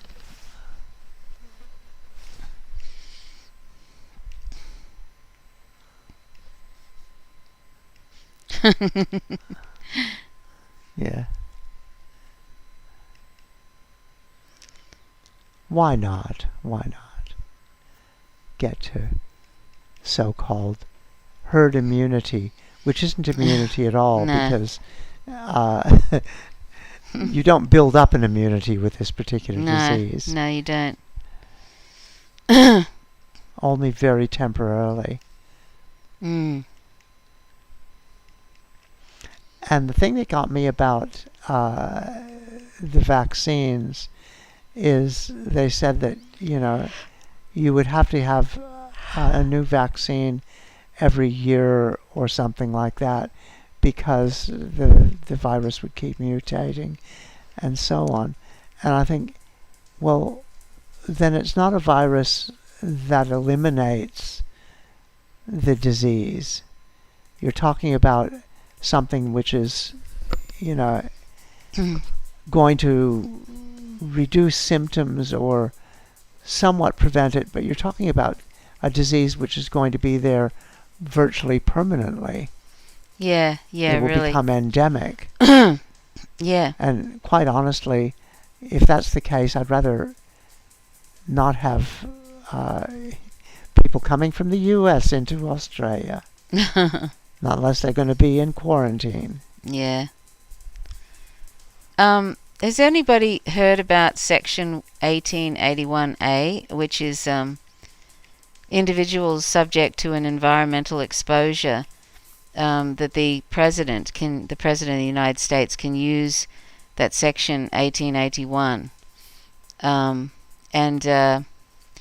can give, like, basically Medicare for all on executive order. And they did that in the Libby in was it Nebraska, I think. Libby, Montana, sorry. In Libby, Montana, they brought in Medicare for all because the residents were exposed to hazardous airborne asbestos from a vermiculite mine, and so yeah, they got so on executive order. Basically, Biden could bring in Medicare for all, really, Yeah. if he wanted to. He doesn't even have to go through any House or Senate. Yeah, Alex So says, I'm familiar with that measure if your community is exposed to environmental contamination. yeah, Is it only environmental or is it any kind of health risk? what's that, Didi? Is it only environmental or any kind of health risk? I don't know, but the point is though that he could. Well, I don't know. Does it have to be? Are you saying does it have to be environmental? I'm asking, does it have to be environmental? Oh, before they Because can if it bring have in to be Medicare for all. environmental, then Oh yes, then COVID is sort of in the environment, isn't it? well, yeah, that's not considered environmental. Even though I it's don't in the think. environment, that's kind of in the air and everything. Well, sure, but everything is in the environment. I mean, know, but it's people are a in the environment. You could, it's an if you're going to environmental. be loose with it, then people are in the environment, and if people create a risk, well, that's an environmental risk because people are in the environment. But I don't think that's what they would allow it You to don't think they mean. would? No, Couldn't. Oh, I think they mean, Oh. like pollution or something like that. right. If they're following a strict environmental risk, but who knows? Like Yeah. that's what I'm asking. Is it Yeah. is They it can go and invade strictly countries and they don't need any environmental, or is it- permission. But they can't do that. It's just ridiculous anyway. anyway? Why can't you just do it? Yeah, Because you it's can. the They can right just thing do to it really. And they've got a sovereign economy there that can afford all of that. Yeah, Can afford to do it easy. And on top of that, these people ignore that Yale study, which said that the U.S. could save 450 billion with a B dollars, and the lives of 68,000 people. This is a Yale study that was conducted about a year and a half ago. They could save all that money if they brought in Medicare for all. Does anybody mention that study? Do you know what I mean? not really. Yeah. Anyway. Yeah, Libby, Montana, that's right. Yeah.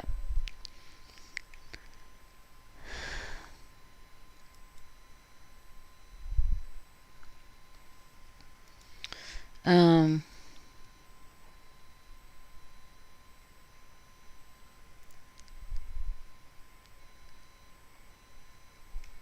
yeah. So what's happening here, Didi? Okay, I'm just wandering around and looking at different little guys. Look at this cute little guy. Yeah. Yeah. I don't know if you see him. He's the little one with the horns. Oh, Him. sweet. Yeah. Isn't he sweet? Very sweet. He looks There's like a he's bit of a delay between what I'm seeing and what gets broadcast. yeah. So He looks like he's got a little backpack on. yeah, it does. And there's all Um, kinds of little guys around. Robin I'm said just having a little wander around and Robin- classifying some plants. Robin like- said, "Hey, as a PC gamer, what graphics card are you running, Didi?" An NVIDIA GTX 1650. Ah. There's a complicated little answer. It's an old card, but it's not terminally old. We actually bought this very recently. Yeah, you know a Um, lot about games, don't you, Robin? Sorry, because I remember you were talking to Robbie in the Yeah. live stream, and you knew a lot about that. Yeah. When we upgrade our computers, we tend to upgrade it to a pretty good standard, and then it lasts for a number of years. Like the last time we upgraded our computer was nearly 10 years ago. Yeah, And was the it? only I thing thought I've you. done since then is I thought you helped. put in a new graphics card. I thought you had done something to my computer. When? A couple of years ago. Did Or- I? Yeah, I think so. Oh, I don't yeah. think it's been that long, but maybe. Yeah. Anyway, maybe put in a new Something.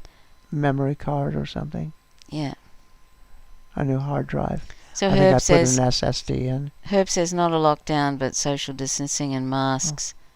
Yeah. Robin said, yeah, I'm a competitive Street Fighter player and an old school hardcore gamer. I only like difficult games, and yeah, I'm a programmer, build many systems in my time, LOL. Wow, Yeah, that's great. that's great. That's really good. Yeah. Did you teach yourself to be a programmer, Robin?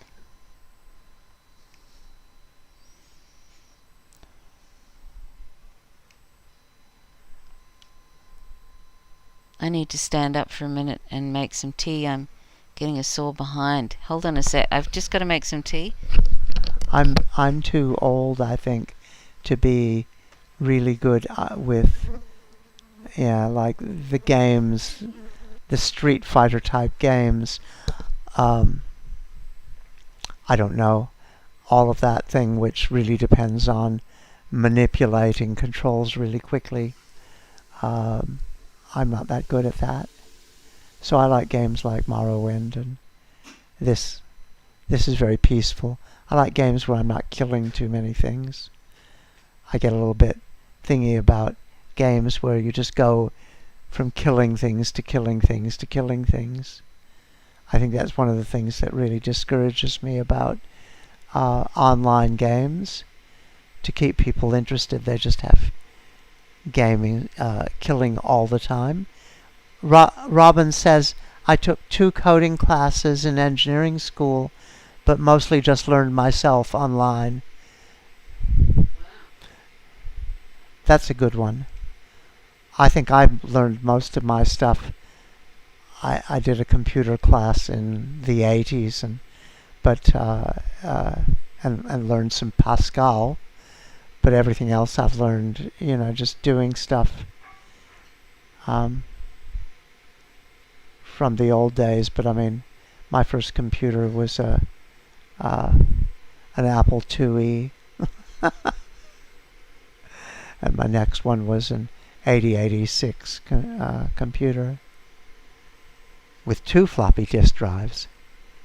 It was a fancy one.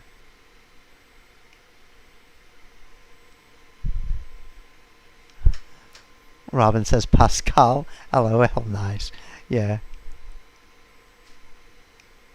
What's that? Robin says Pascal. LOL, nice. That's a really old computer language. Is it? Yeah. Is Pascal? Pascal. Yeah. What is that? What is that? It's a computer language. Oh, okay. It's for programming. Right. But it's old. It's really old. My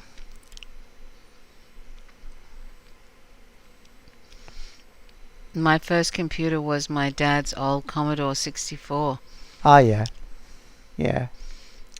So ancient. Yes. Yes. I didn't even really know what pretty that old. is. What's that? Those are really old ones. Apple IIe and Commodore 64. Those are really old computers. Those are like among the first PCs. They've got those little green, like typing little. Oh yeah, little fonts, green CRT fonts screens with that were black with the little green text and that kind of stuff. I remember Pascal programming. I was able to make a computer, like light up and do different things, blink, and I felt like I was making it dance. Making a what? Making it dance. Robin said we had those Apple IIs at my school. They're really primitive. They were just like a little flat box. Oh, okay. Yeah. With a monitor. With a monitor, and you had to put in one disk that had the program, and then store it and take it out, and then put in another disk that had the data. And this was in the days when the floppy disk, the really old floppy disk, the big ones that were really floppy. Oh, how big are they? About this big. Oh, wow. Yeah. I didn't know those. Yeah. Yeah. They were ancient. And so I learned, how to do all the DOS things and program, buffers and all that kind of stuff. It really helped later in the days when Windows had started happening and people would have problems with computers, and I could get into the stuff underneath it.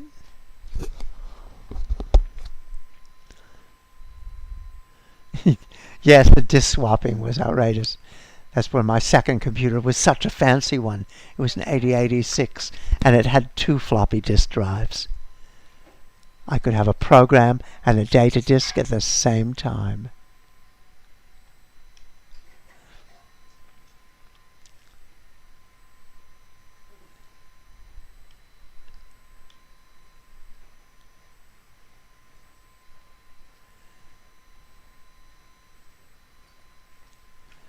Okay, I'm going to leave this planet.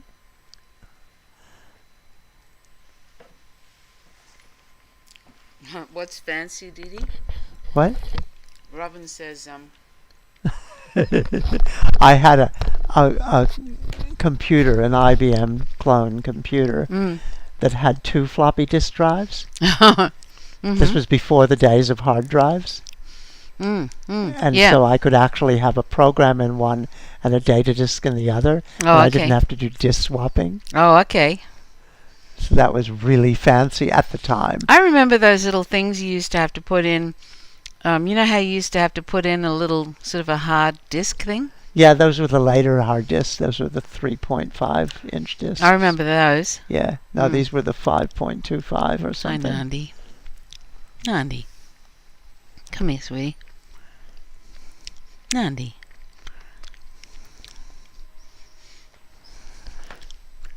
Has anyone seen any good shows or movies they've been into lately?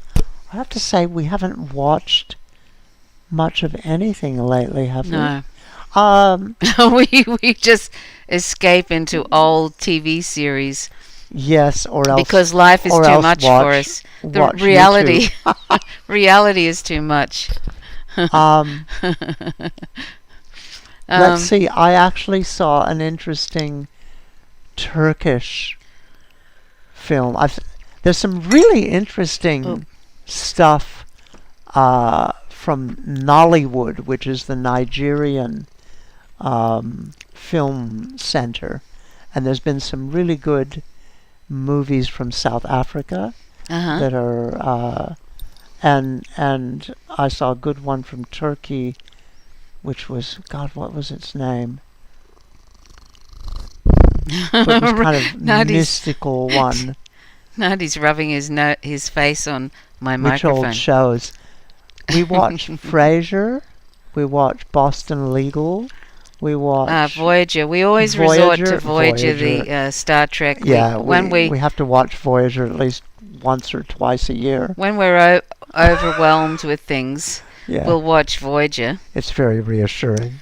Yeah, very reassuring. And like we retreat to, and occasionally we'll watch The Sopranos. There's nothing sort of reassuring about The Sopranos, but it's very good. But it's such good acting. And even though we have Breaking The Americans. Oh, are The very Americans. good. That's a really good TV series too. And we watched Poldark. 6 Feet Under a couple of times, but that's kind of a bit heavy, but it's very good. English series, The Killing. Some of the English detective stuff. Poldark. The Killing, Poldark. What else? Outlander.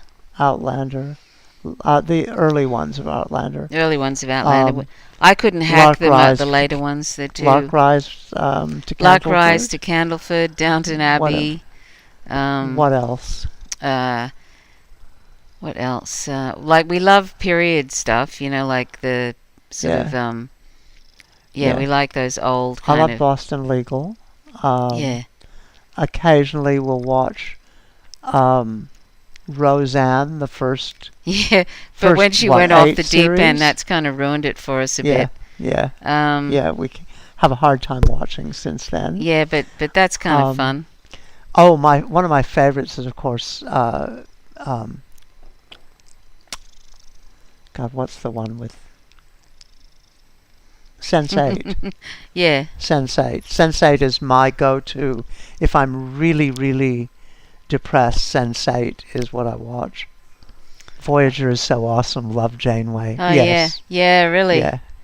yeah. You can hear the cat next to the mic.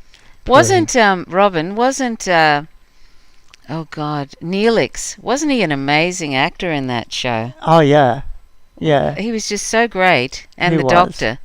yeah, The Doctor almost sort Robert of stole Picardo, the yeah. show. yeah. Alex said, if you made the sin of Netflix, watch this. Lucifer is another good one. Lucifer Oh yeah, is Lucifer's excellent. kind of fun. Yeah. If you made the sin of Netflix, watch the series Messiah.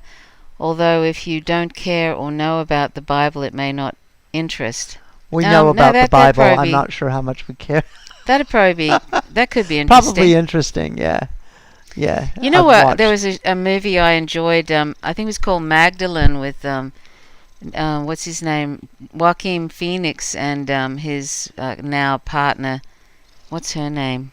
Oh, Rooney Mara. That was a really Yeah. interesting, wasn't it, Dee Dee? Yeah. I love Last Temptation of Last Christ, Temptation. too. You know, I watched that. I watched half of that, or almost 3/4 of that movie in the late Yeah. 80s. Yeah. And I never got to see the end of it. I still haven't no. seen the end of the Oh last. no. I know. I still and Yeah. I was actually interested in it, and I never got to see Yeah. the end of it. Yeah. Messiah. Well, we'll Yeah. have a look for that one. We'll have a look. I'll have to get back on Netflix. We've let it expire. Yeah, I wouldn't mind seeing The Undoing because I The know Witch? Nicole Kidman seems to pick good TV shows to be in, like that Pretty Little Lies. That was actually Yes. quite good. Pretty Little Lies. We've watched that recently. What's some other ones? We just bought the complete Xena. We haven't watched Is it it Pretty yet. Little Lies that has Nicole Kidman and Meryl Streep and that in it? Anyway, Yeah. that was good. Yeah. Not Pretty Little Liars. No, that's Uh, that's something else. that's something else. Yeah. And Dee Dee loves Sense8. That's Sense8 is just wonderful. that's a TV series. Yeah. It's beautifully shot. Oh, Robin got to meet Robert Picardo at Comic-Con. Oh, really? You got to Yeah. meet Robert Picardo? That was special. Oh, that would yeah. have been fun. Yeah. Yeah. God, yeah. he was so good in Voyager. Yeah. Yeah. We just love him in that. Yeah. I Yeah. just find that whole TV series of Voyager to be so sort of comforting. Yeah. How sad is that?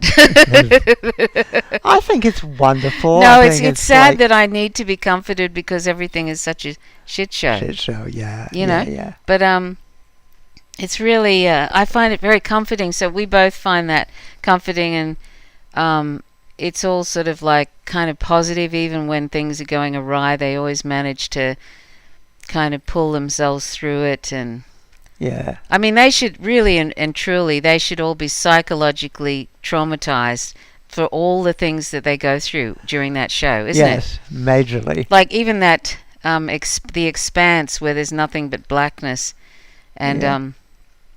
you know, that would be, I know they can go onto the holodeck and escape and stuff, but still Yeah. they can't stop off anywhere.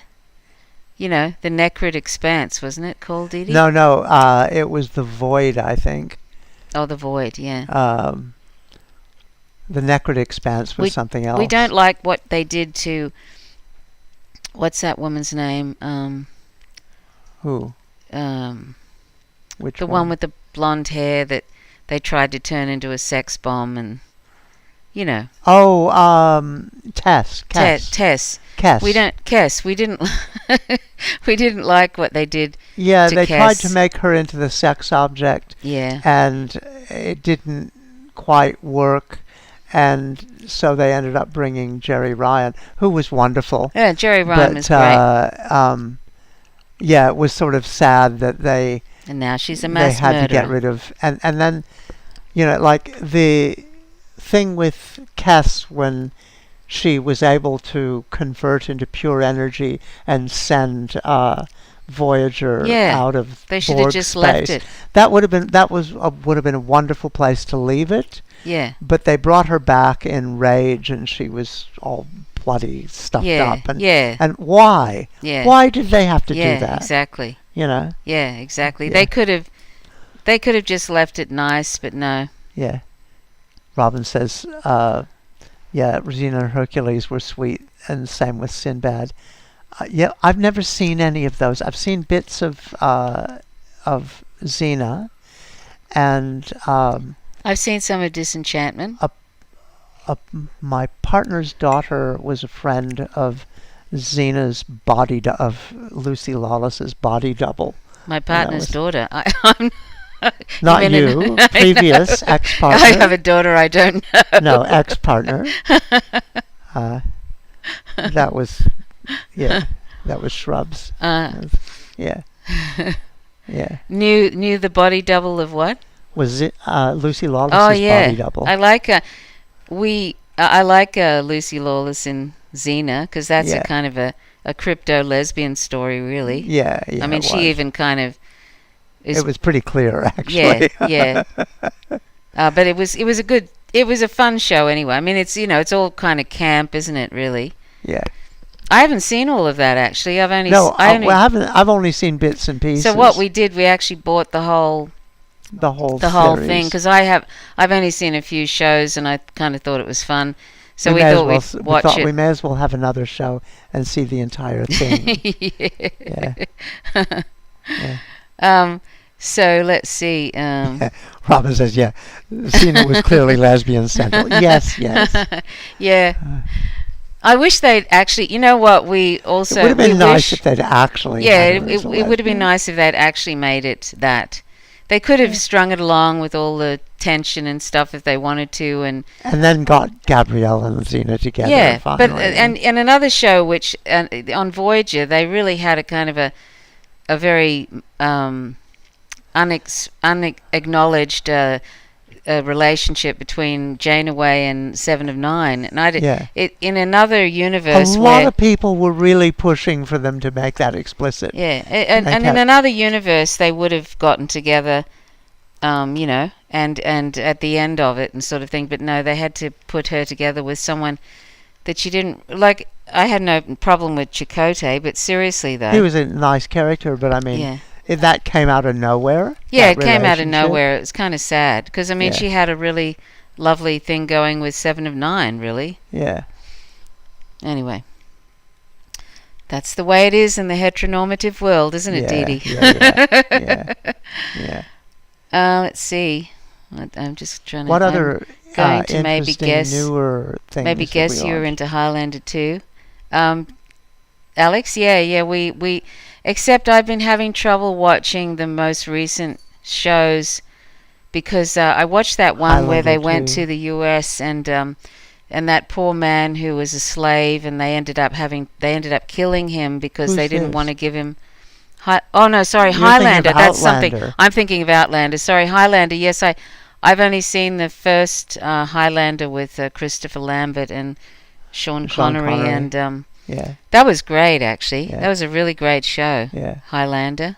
yeah, yeah. Yeah. I was thinking of Outlander. Yeah. There There can Harry be only Kim, one. yeah, Harry Kim. He's probably Yeah. the only. we didn't like him Yeah. much. He couldn't really act. Let's It face was really it. unfortunate. I mean, there's He some couldn't really act. good Asian American actors. Yeah. And why couldn't they have gotten one of Why them? couldn't they? Yeah, I mean, Yeah. why? Why did that? He was probably the only person in the whole cast that couldn't really act. And that Yeah. was why he was always complaining, apparently, and he was always complaining that Why why couldn't he can't be I captain? why couldn't I be the captain? Probably because there's another captain. Yeah.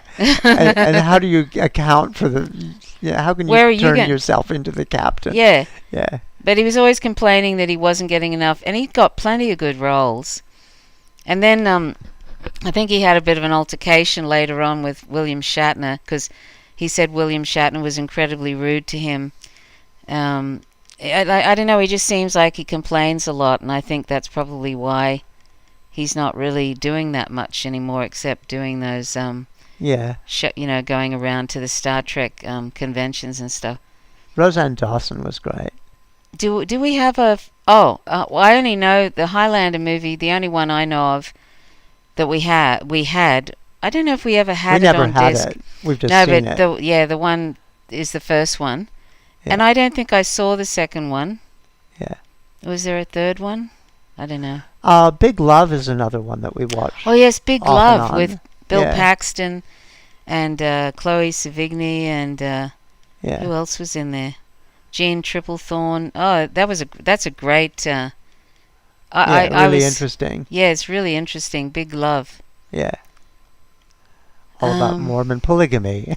Yeah, Robin said, yeah, LOL, yeah, he kind of dragged the rest down. Yeah, it wasn't good. I don't know. It was every time he came on. Sometimes we even wanted to skip any show that was kind of revolving around him. Yeah. Makes me want to skip it.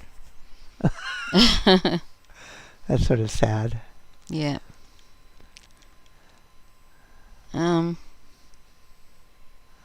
am I? And the guy who played. Do you remember one? The guy who played the enhanced Borg. Enhanced Borg? Yeah. He was great. Yeah. That was such a great episode. That made me cry almost every time. It's fantastic. Yeah. It would have been great to have been able to keep him on, but he's such a superhuman character that like it was probably enough that they had the superhuman Borg and they had Kess and then they had the Doctor. Like all those three could kind of do Seven. anything. Yeah. Couldn't they? Seven. That's what I mean. Seven. Yeah, seven. Yep. Yeah, it was probably enough. Robin said, "Skip those Kim Epps." Yeah. Yeah.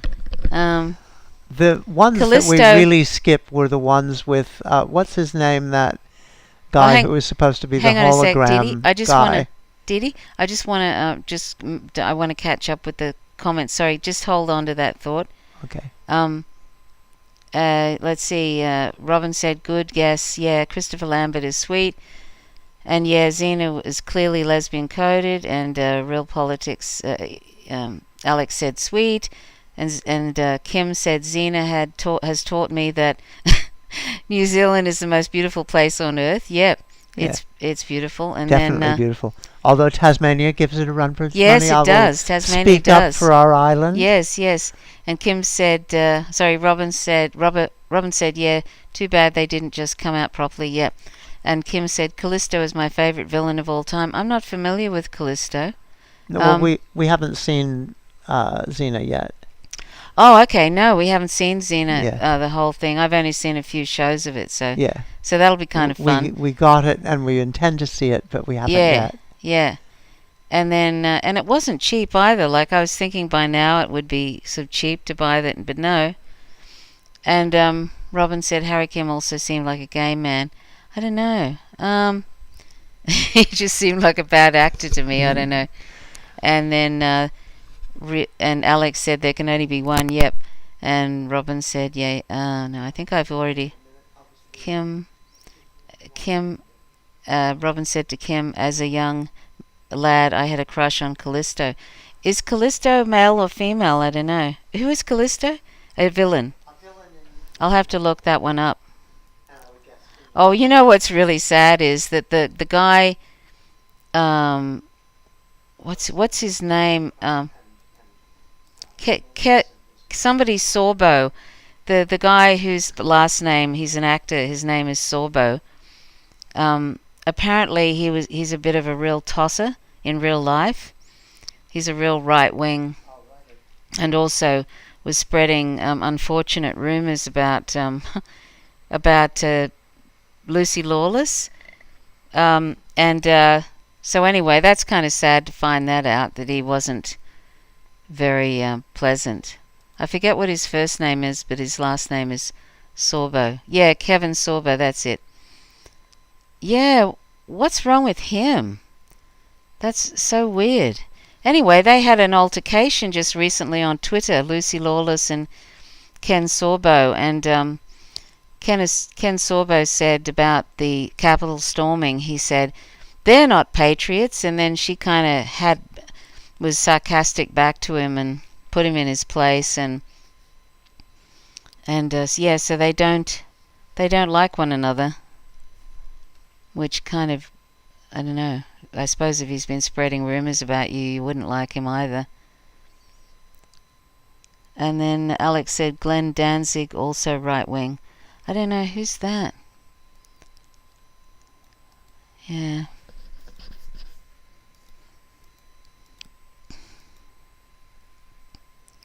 Glenn Danzig.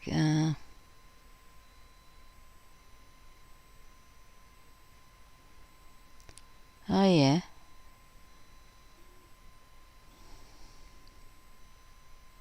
Is a American heavy metal band led by... Oh, that's the name of a band, sorry. Ah. And, that's too bad. He's an American rocker, yeah.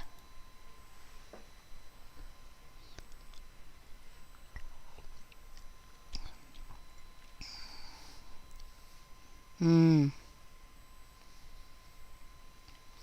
You know what? Who I think would be really hard work to live with, and that's the guy from Kiss. You know, the one with the... What's his name? God, his name escapes me now. You know, the one that's got the long tongue and all of that. I reckon he'd be such hard work. I really almost feel sorry for that, for his partner of so many years. Speaking of right-wingers. So, Didi, your a spaceship has just landed on a platform here. The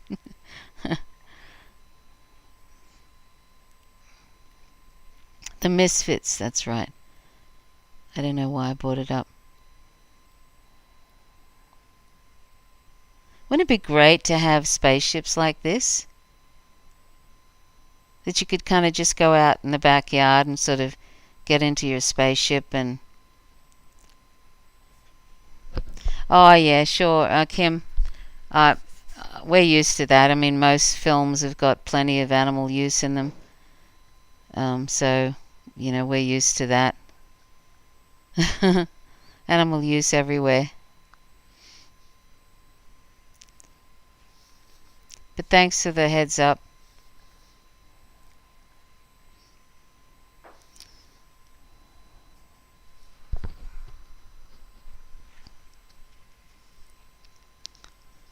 There's lots of spaceships landing here, Didi. Lots of spaceships landing. Yes. So Robin said, okay, so if anyone hasn't seen this gross as F Kevin Sorbo starring produced anti-Bernie movie trailer Free Lunch Express. Oh my. Is it literally an anti-Bernie movie?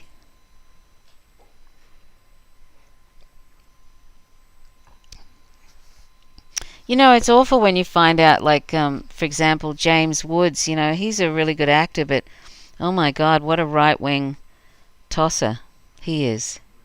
Hey, Diddy. I remember first seeing him in The Onion Field, and he was so good in that. Like, he's a really good actor, but geez.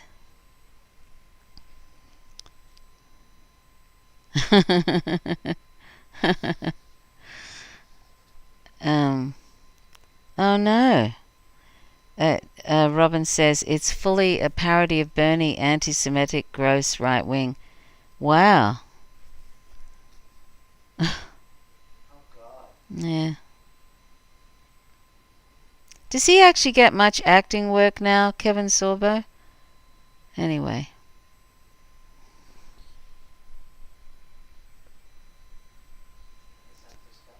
Yeah, really.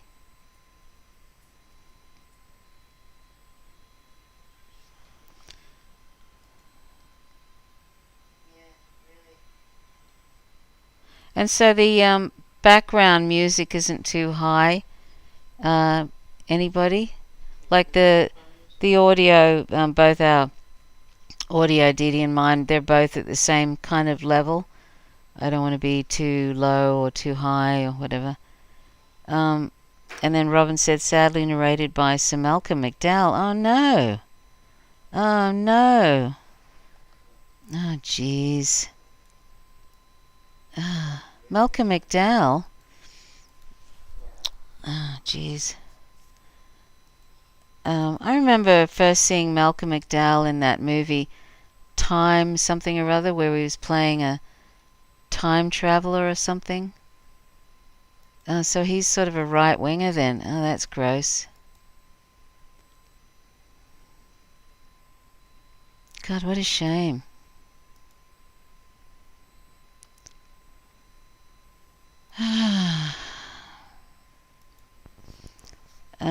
Can't hear Didi or music. Didi, have you got your microphone turned on? I should have my mic on. No, I don't.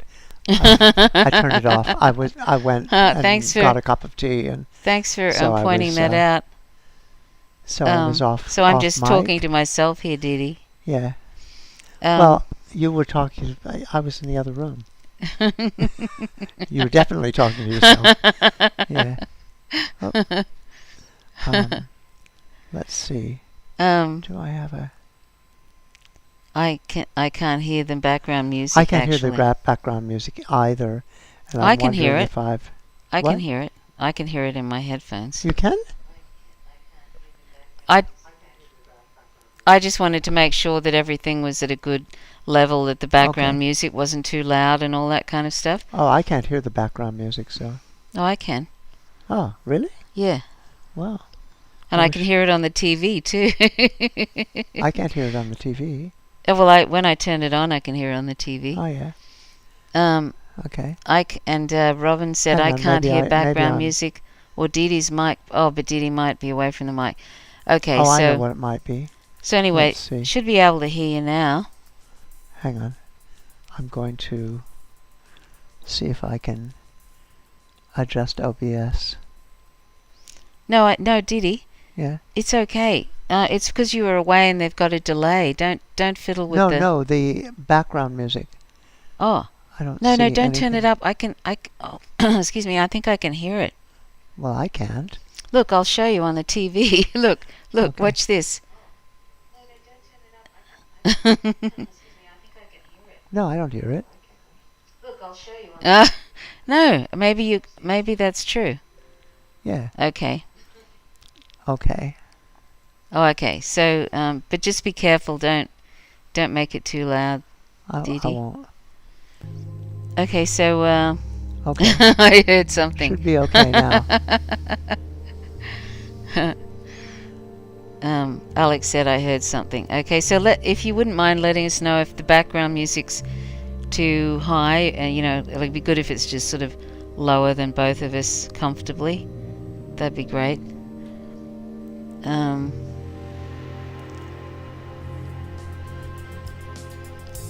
That's weird. I wonder why I can hear it. I don't know. You're special. I am special.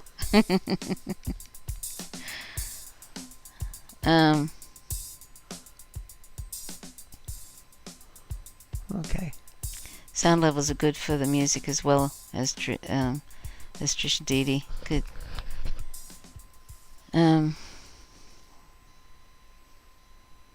So are those? Oh no, there's more asteroids coming.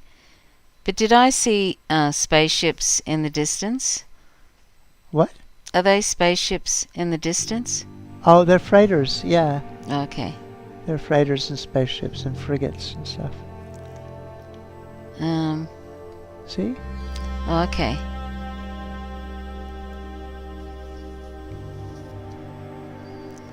So anyway, I have a really big freighter. I think I have a big one.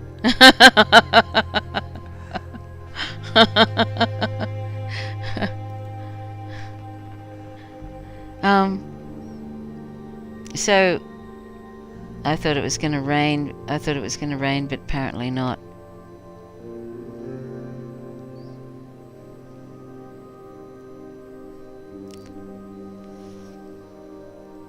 So anyway, I'm really sorry to hear that Malcolm McDowell is probably a right winger. That's very sad. Oh no, he was actually married to Mary Steenburgen. Oh wow. Oh no. Because they were in a movie together. Oh wow.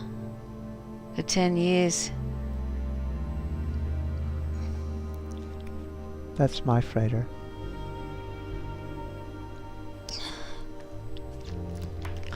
Am I on? Yeah. Oh no, it actually says here, known for his bombastic and intentionally antagonistic personality. Oh, what a wonderful thing. That's what you need. Especially in his relationship with many directors. Oh my, well, I'm sure that goes down a treat. Yeah. I'm sure it does. I'm sure that must have been fun for Mary Steenburgen too, who's I think married to Ted Danson now. Well, that's really unfortunate, isn't it?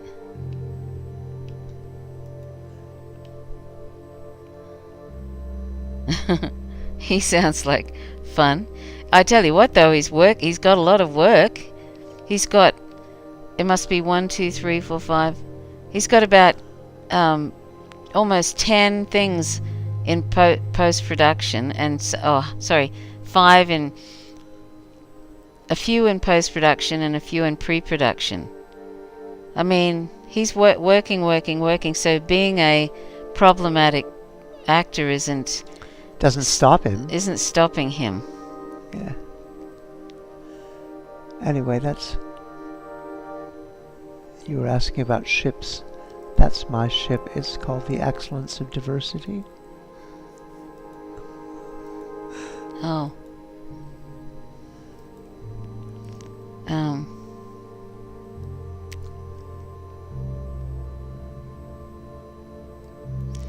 So Robin said, yeah, I was bummed out to find out he was part of that gross movie, Sorbo. I could see he made those awful God's Not Dead trilogy of movies.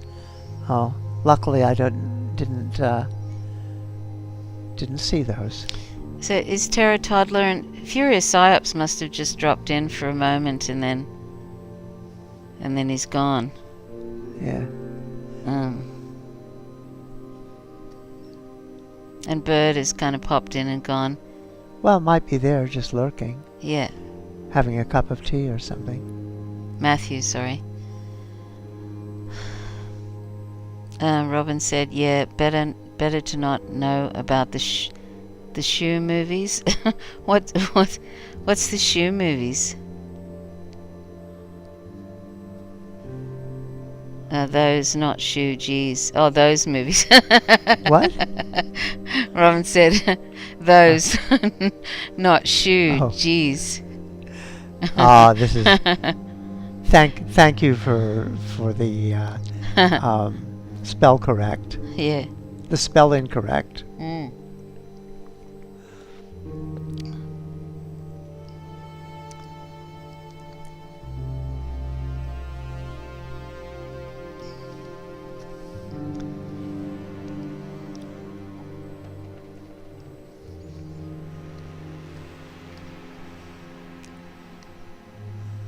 Oh, that's 300. So Alex said, hey, I have a fun fact. Did you all know Marilyn Manson albums, Antichrist, Superstar, Mechanical Animals, Hollywood, are a reverse trilogy depicting a tale of the rise of fascism in the US? Oh, wow. That's amazing. That's amazing, yeah. Wow. Yeah. That is interesting. And Robin said, I may have had a couple of beers watching this stream. Forgive me. That's all right. That's all right. I had a glass of wine. Didi had a glass of wine. I'm drinking tea. She's a good So girl. what's my excuse? And then Alex said those albums came out, of course, between 96 and 2000. And then Robin said, Real Politics Woe did not know that at all. And then Alex said, It'd be true. It'd be He true. really put his literary degree Yeah. to work on those. That's really good. Mm. You never really hear much. It's funny how the mainstream media, corporate media, just seem to, they just kind of, I don't know, they just ignore, like after a while, they just ignore people, and then they find some other new sparkly thing, some new sort of celebrity to focus on, and it's like these people never existed, you have to go searching online to find out what they're up to. Mm. Oh, okay.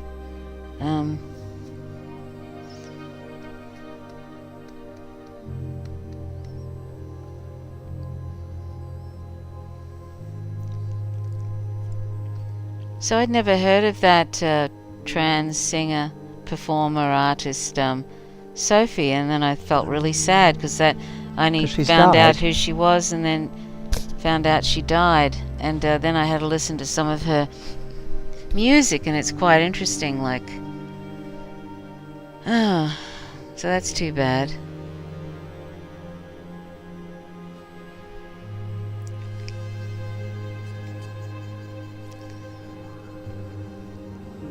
I was thinking of making something naughty later, like pancakes or something. Oh, What do you think? Or is that not a good idea? Not really? not such a good idea. Oh, okay. We're trying to watch our weight. Yeah. Being old, our metabolisms have slowed down to a crawl. All the stuff we used to just be able to pile. I used to just be able to eat whatever I want, as much as I want, and I used to eat heaps, and Yeah. now I can't do that anymore. It's sad.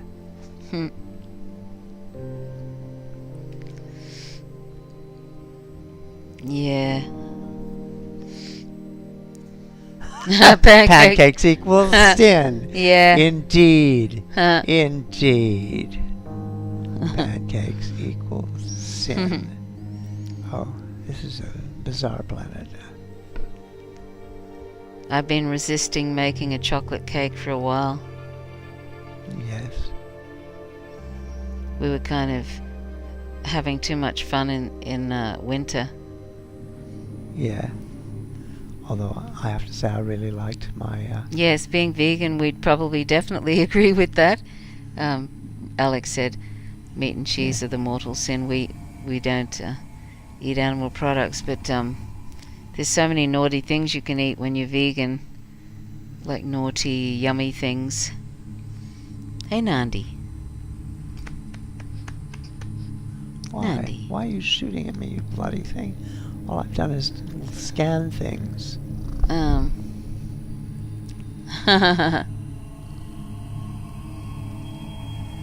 Oh, Robin said, I've abstained from pancakes for like a decade now. It is for the best, though. Oh, my goodness. For a decade? I think abstaining from very them for a good. few months is a Herculean thing to do.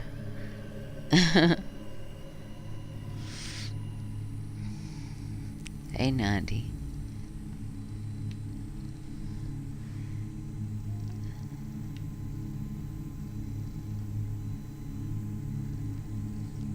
Oh, your immigrant family can't even comprehend the whole vegan thing, Alex.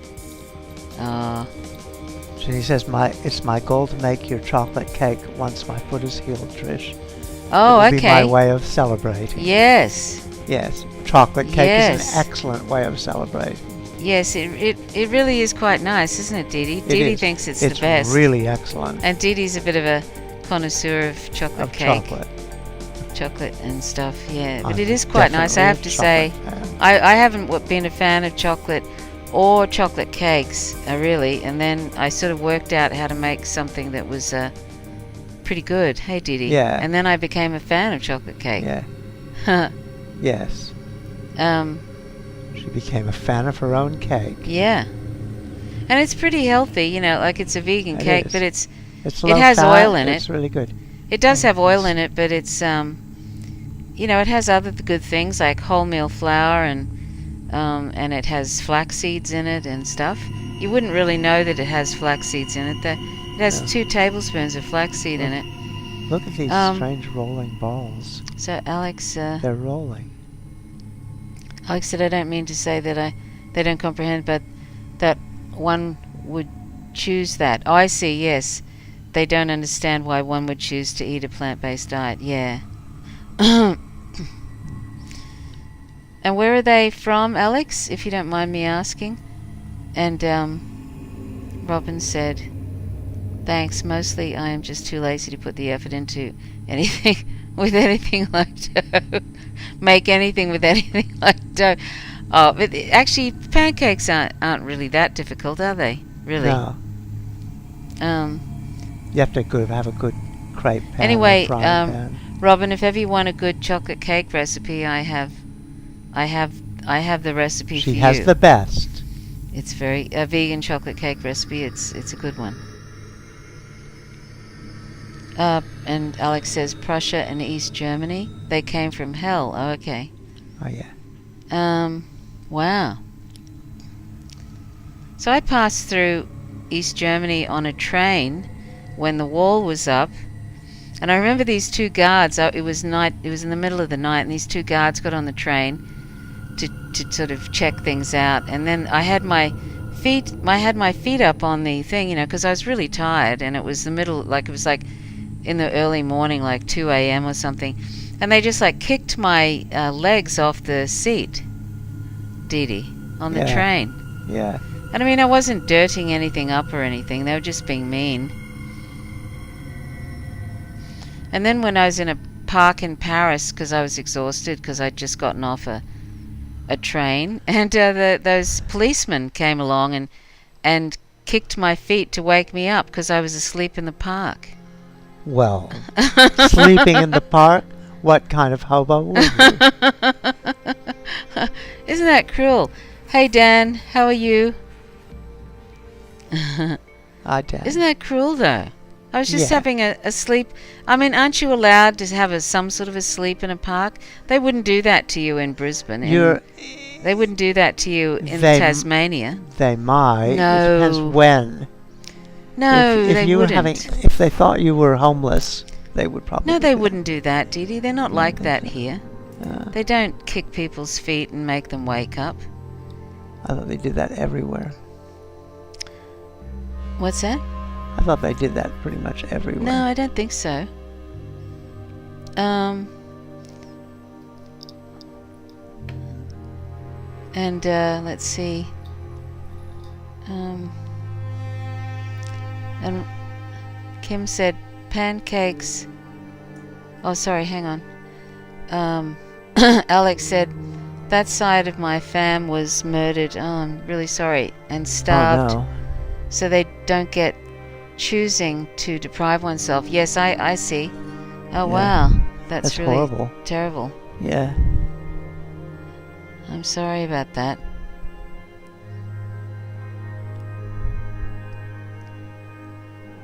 And Kim said pancakes are not a problem until you drown them in vegan margarine, butter, and maple syrup. Oh my God. Vegan margarine. That's really naughty. And then Robin said, I used to put cream cheese on my pancakes. It was so delicious, but I can never go back and make that again. Oh, you'd be able to... There's different things you can put on vegan pancakes that are totally yummy and just really naughty. Hey, Didi. Yeah. Yeah. And totally yummy. I have to say, there are things, though, that you can make that are so naughty you never do it again. Exactly. Like that. I made this we have a little ice cream maker. So naughty you can never do it again. It's true. Yeah. I had this little ice cream maker, and I made this fabulous chocolate ice cream. Yes. It has to be the best chocolate ice cream I've ever had. Yes. And I've had a lot of chocolate ice cream. Yes. And You could sell that and really rake it in. you could sell that and really rake it Yeah. in. And It I was thought, vegan. if I ever make, if I start making this regularly, I'm going to be a zeppelin. A zeppelin? Did you say? Yeah. Did you say a zeppelin? A zeppelin. Yeah. Oh, yeah. Oh, that's funny. Yeah, we'd be rolling around if we had that one. Yeah. Yeah. Yeah, that was great. That was Vegan really chocolate fabulous. ice cream was really good. And Didi only made it once because it was so naughty. Yeah. Yeah. But it was fabulous. Yeah, it was good. Yeah. And if we ever had to make, something for some guests that, didn't know and were a bit suspicious about whether you could eat nice food as a vegan, I'd probably make that. Yes, there's a Yeah. bunch of things now I could make people that would convince them that you don't miss out on anything and that you could, it's totally yummy. And if you wanted to get really ginormous, just keep eating those Yeah. things. Fat, happy vegans. Yeah. There used to be a site called that. Yes, this site called the Fat. Oh, there's Fat all sorts Happy of Vegans? sites. Yeah, yeah. Yeah. Let's see. That seems very radioactive. Hey. What? All of the yellow, bright yellow, I think Oh. it's very radioactive. And where I Robin am. said he hasn't baked in 12 years. My goodness. Oh, what's we'll wrong have with to- you? Fix that, Robin. Alex said Prussia and East Germany. Sorry, we've already looked at that. Sorry. What were they doing in the Arctic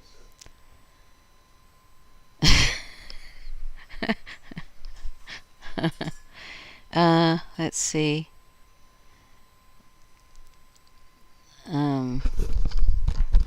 So What were they it's a- doing in the Arctic Circle, Robin? Oh, is Dan saying good night? But you just Oh. got here. Or are you saying good night to people who are sort of, it's nighttime here? And, are you leaving, Dan? Oh, no. But you just got here. Yes, really. And Alex said it's all part of history. And then Alex said, gosh, you're all making me feel for some pancakes. And Robin says, yeah, same with my mum and aunts. They grew up living off the land as Inuits. This is Robin speaking. Inuits starving often and give thanks for every catch of fish or caribou.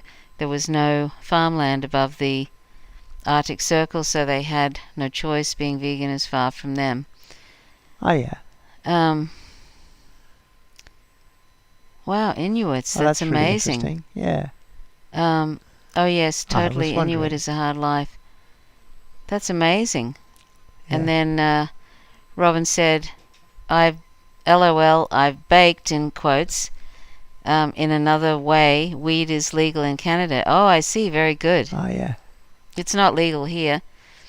Not yet. Not yet. And Alex... They're talking about legalizing They're it, talking then about we'll be- bringing in euthanasia, but we don't have any... We can't You smoke... can't use Yeah. use dope. So you can knock yourself off legally. That'll soon be the case, but you won't be able to smoke. Yes, and of course Tasmania is Or eat. the world major we supplier make all sorts of major of legal opioids. Yeah, opioids and Uh, wine and Plenty whiskey. of poppies growing, Yes, everywhere. poppies everywhere. and most of the fences are very low. Yeah, you can step over the fences. There's poppies everywhere. Occasionally, people do and get into the fields and end up killing themselves. Yes, that way, some people get into the fields and then end up killing themselves with trying stuff. to harvest some Yeah, some it's opium. bad. And then Robin said, "Thankfully, I'm blessed to be able to choose to become vegan." Yeah, that's great, Robin. Mm.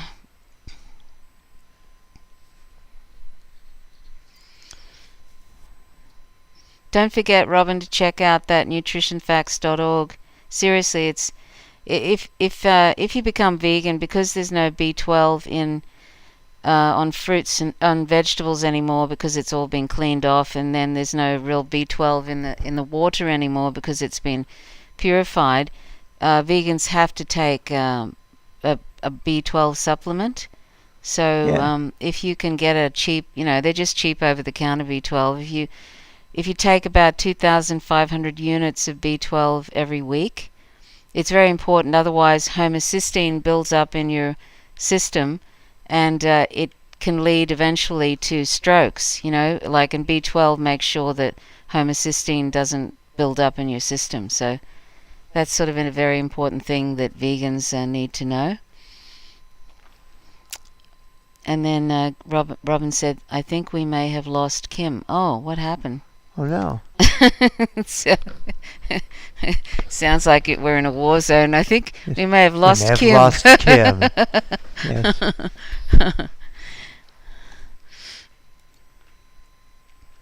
Oh, Kim's still there. Oh, okay, you're just getting ready for bed. We haven't heard much from you, Kim. Have you got anything to tell us? Anything else? Any exciting stuff? It doesn't even have to be exciting. No. You can just, Most of our stuff isn't terribly exciting. No, we don't have anything exciting to tell you. And then Alex said, "Yeah, Inuit and other natives are always fascinating. I went to school in New Mexico, and I studied and got to live with native peoples." Wow, that's fantastic. Yeah. I lived in New Mexico. Yeah, Didi lived in New Mexico. Mostly a little bit south of Santa Fe, near Cerrillos, or up near Taos. Mm. And Robin said, "Yeah, I've definitely been supplementing with B12D and omega." Oh, very good. Yeah. Wow, you're on top of everything. Oh no. Yeah, because most people don't think about omega-3, because that's a good thing, just because we need more DHA. Yeah. People in general need more DHA. Oh, he's so sweet. I've got a little catty giving me love and pushing his head against my face and interfering, and he's woken up and he makes little drippy sounds. Things happily. I don't think anything was actually in front of me, so I. Oh wow, copper! Wow.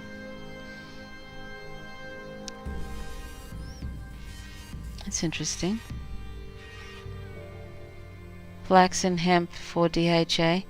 Yeah, I'm not sure exactly how much. Like, I have ground flax every day, and I have hemp seeds, but apparently they don't have much DHA in them. They've got the ALA, and because our bodies sort of has trouble kind of assimilating the DHA. It's kind of good to supplement too. Uh-oh. So that's what I found out from the nutrition facts thing, that that people don't quite get all the DHA they need from.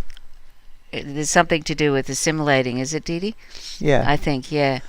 So that's why we take. Now the screen is going to go black, or has gone black, and that's because my the game has crashed. And maybe I'll see if I can. Oh, okay. I'll see if I can find that link, Alex. But we can about keep talking the DHA on the nutrition facts thing, because see, these are some of the very interesting things that you can find. A lot of the DHA we get from here's one here. Algal sources. Some what? Algal sources. Yeah. Yeah. We get it from algal sources. Here, I'll show you this link. What's going on? Oh,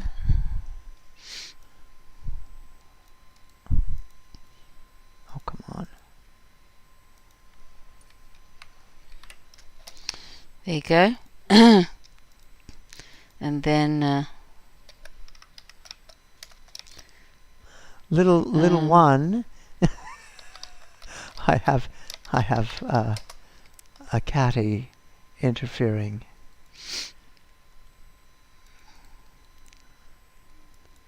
he likes to keep walking in front of the screen.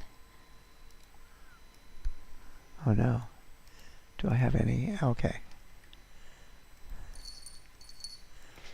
And these are a whole bunch of things about vitamin B12, which are very interesting. But this one is really interesting, and it doesn't matter, if you're, doesn't matter if you're vegan or not vegan.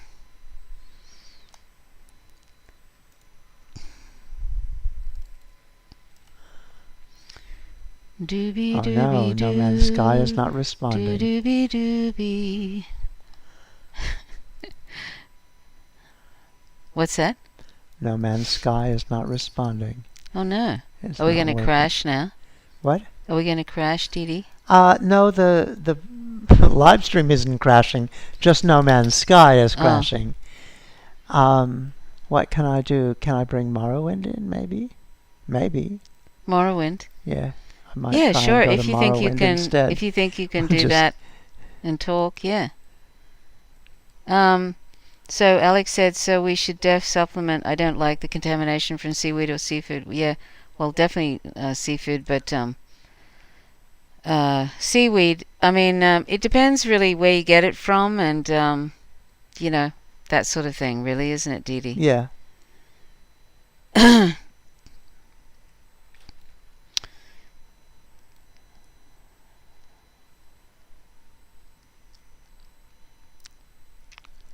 And Kim said, Nordic Naturals is the algal supplement I use. I only take one a day though, not two because wow, not cheap. Yeah, I know it's not cheap, is it? They're not cheap, no. We take, let's see, what is it called again? The Dava. I love the way they put non-fish. I guess that's for people who are not vegan, but Dava vegan omega-3. But we actually, oh sorry, little guy, we actually Maybe do these give them new some red food. soft gels that are derived from algae. And the reason they're actually even more, they're more expensive than the regular vegan omega-3. And the reason we got that is because the algae, you know how it starts to smell like fish? It's just kind of crazy. It's bad enough, like, it's not good having, when after a while they start to smell kind of fishy, and I think, God. So anyway, these new red soft gels are kind of, they don't smell like that, so they're more expensive though. But anyway, that's DEVA omega-3 DHA, and we take vegan 5,000 units every other day Why of isn't this D. happening? Okay, you can't find Dava online in Canada. Oh, okay. iHerb.com actually seems to have a lot of different vegan stuff, and that's not a bad site. iHerb 8. Hang on a sec.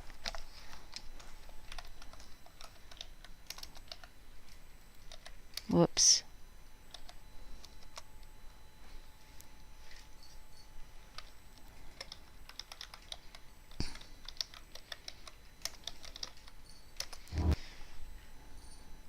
That's got some good stuff on it.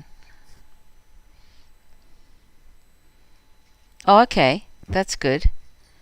Yeah. That's where I get most of my stuff from.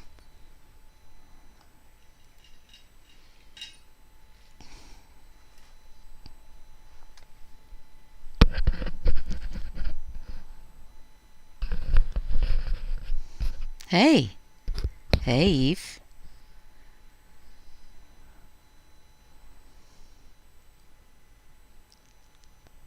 Yeah.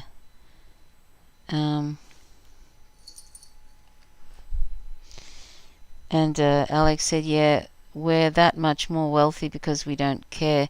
In Texas, the environmental department actually facilitates the oil companies Robin.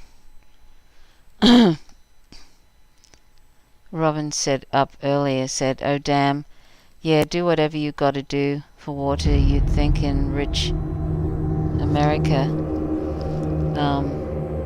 in source-rich Texas, they could get each and every citizen clean drinking water. Yeah, really." I haven't heard anything about radiation in the water. Like a couple of years ago, I remember someone saying that there was these sort of really ridiculous levels of radiation. Oh no, Herb! Oh no. Thank you, Herb. That's very sweet. Herb's just given us $4.99, Dee Dee. Oh no. That's very kind, you. Herb.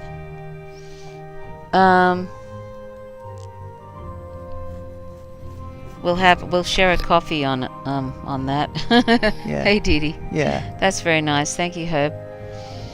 Let me see. Let's see. What was I saying? What was I saying? God, I've completely forgotten. Herb's thrown me off. I love this music, hey. Ah, yeah. I love this Morrowind music. Yeah, it's good.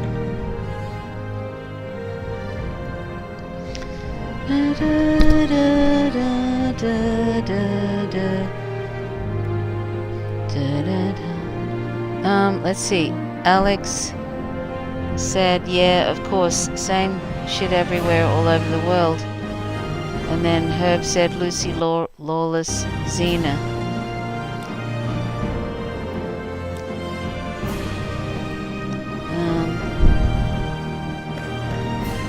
And Robin said... Of course. What may I do for you? Robin said, should we... are they all going to be talking, or can we, like, have the... Are we going to have the talk? That's probably a good idea to have the talking, isn't it? What's that? On Morrowind, like I heard that guy say, hello, what can I do for you? Do they actually... Okay. Do they actually verbalize everything that comes up? Yes, they do verbalize things. Everything? No, everything. Pretty much, yeah. Oh, really? Even the stories that come up? Yeah. I thought... Oh, okay. Well, no, whenever they talk to you, I think. Yeah. Maybe not. No, though they only do the incidental conversation. How is the level of Not the background music? Is that too much? Too loud? I can turn it down. Yeah, because Dee Dee can turn it down, the background music.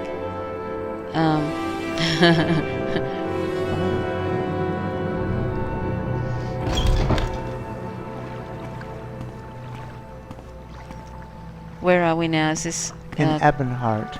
Ebonheart, right. Okay, so Robin said, I'm afraid I'm going to have to crash soon, 2 a.m. my time. Music is a bit too loud, Dee Dee. Okay. Oh, that's too bad, Robin, but anyway, we probably should wrap it up. We may have outstayed our welcome and yes, we've outstayed our welcome. It's not like we've got anything fascinating to tell anybody, is no. it? Huh. Okay. So how's that for music? Is that soft enough? Just is that better? You tell me, because I can't see the text right now. Hang on, let me see on the television. I don't know, I can hear it through my headphones, which isn't helpful. Yeah. Let me just see. Oh, hang on.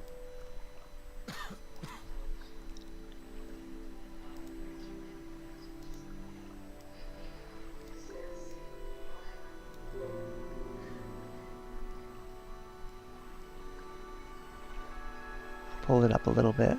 No, don't pull it up a bit. Hang on a sec. Okay. Anyway, I'll keep it there. Is that you can turn the game volume down just a tiny bit and it'll be perfect. Can you turn it down a bit more, Dee Dee? Sure. We don't really need the volume of How's that. that? And let us know if that's better. So Kim says, thank you, good night to you there in... Okay, yes, what it's is better. QC again? Okay, thank you, good night. Quebec? To you there in QC. And then Alex said, thanks for chatting, I learned a lot. Are you going to bed now, Robin? So it's lovely to see you again. Yeah. and we'll probably. Oh no! Oh no, Alex. What? Alex, that's very nice, but you don't have to do that. But thank you. That's very nice. Look, Alex. My. Oh my, that's a lot of money. Yeah. Thank you both, Herb and Alex. That's very kind. Wow. Nobody, we don't even think about things like that, so it's a No. real shock when you see it. Yeah. That's very kind. Thank you, Alex. That's very kind.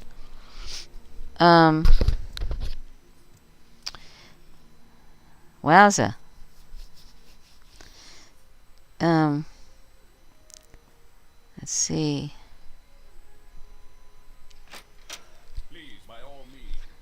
Anyhow, we'll look into that. I think I've actually read Corey Morningstar's thing about the, what is it, the green is the, his, what is it, the green is the new red or something, I don't know. Anyway, I'll check it out.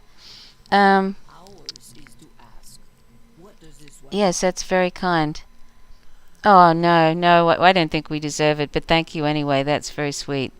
We're enjoying just hanging out with people, and yeah, that's what we're doing. yeah, we just love hanging out with you all. That's really Yeah. nice. The wrong kind of Yeah. green. That's it.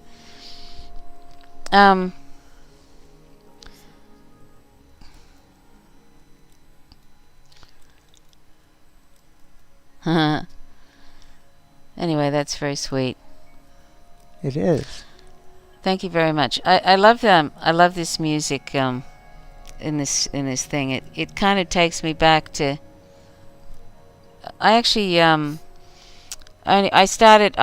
Dee Dee introduced me to this game. It was back in 2003, and I never really played any games really. So, and I really haven't played any games. Like, it's funny that I happen to be on Robbie Martin's live streams, and I'm absolutely clueless about all those games that he plays. But I do know about Morrowind, and but then I haven't played that for ages. But it just reminds me of 2003, you know, because I really enjoyed it. And you hardly ever really Corey's played other it. blog is Art of Annihilation. It's a little more concise. Okay, I'll check it out, Alex. Thanks. Yeah. Oh yeah. And let's see.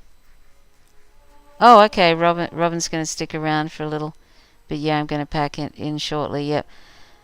And Robin said, "Wish I could send you some proper green brownies. Canada has some legit weed strains." Oh, Oh, yeah. okay. Yeah, I would like to.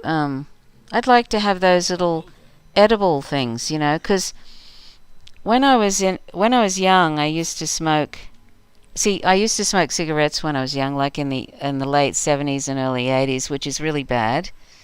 And I finally gave up when I was 34, which is kind of a bit. That was sort of took a while, but I gave it up. But anyway, I wouldn't like to smoke anything just because of the association. Not that I ever want to smoke again, but like cigarettes or anything, but I wouldn't want to smoke, you know, because of the association and stuff. I don't, but I would like to have those little edibles. I'd like to try them. And actually, what I used to enjoy was smoking hash. I really enjoyed that when I was in London. There was a fellow who used to go out in the. He used to go out and he'd bring home this Lebanese hash, and it only cost like $5 or something for a little block of it, and it smelled days so when good. in Europe. And Hash was very much yeah. more easily accessible and it was so than drugs. yeah, Than it smelled dope. yeah, it smelled so beautiful, and I really enjoyed smoking it. It was sort of, I just put tiny little amounts and in and it was great. So I mean, unfortunately, I don't want to ever. Well, I don't ever want to smoke again. But I'd probably eat those little edible things. And and I have a tendency, if I'm not careful, to get paranoid if I have too much of things. That's why I liked sort of putting small amounts of hash in, because I knew exactly how strong it was, and you know, I'd do that. Yeah. And I would have to be careful with edibles and just kind of take small amounts of that until I sort of worked out how strong it was. Yeah. You know what Robin's saying? Oh, Alex says, let's see, where are we here? Vega Gang Ensemble, yeah. Robin said, LOL, see you out there, B square. Alex said, yeah, hell yeah, that hash sounds legit. And then Yeah. Robin said, I'd love to do a Discord or a Zoom or whatever call with you all sometime. Yeah, that'd be fun. That's what I was going to say about that. We'd have is to work out how to we get have to Discord. Yeah, I was in the Discord, right? And then something's happened where I can't quite work out, like I've got two different accounts and I can't quite work out sort of which one is I've already sort of joined Robbie's I'll have to MAME look at Politics on one of them, and now I don't have the sort of the secret URL kind of thing to get there again. And then the other one was Media Roots has a Discord too, and they had a link for that too, and I don't know where that is either, so I don't know how to get into these groups. So anyway, I've got to sort that out. I've got to basically sort out the Discord thing. Yeah. And Robbie, isn't coming on very much lately, so I don't... And he doesn't seem to see sometimes when I'm talking to him, so I don't know what the link is to get into the MAME Politics thing anymore, so... The Discord. I don't know. The Discord server thing. And yes, I'll have to ask Furious about that. Yeah. So anyway, but yeah, I really, really enjoyed smoking hash. I thought that was lovely, and it smells so good.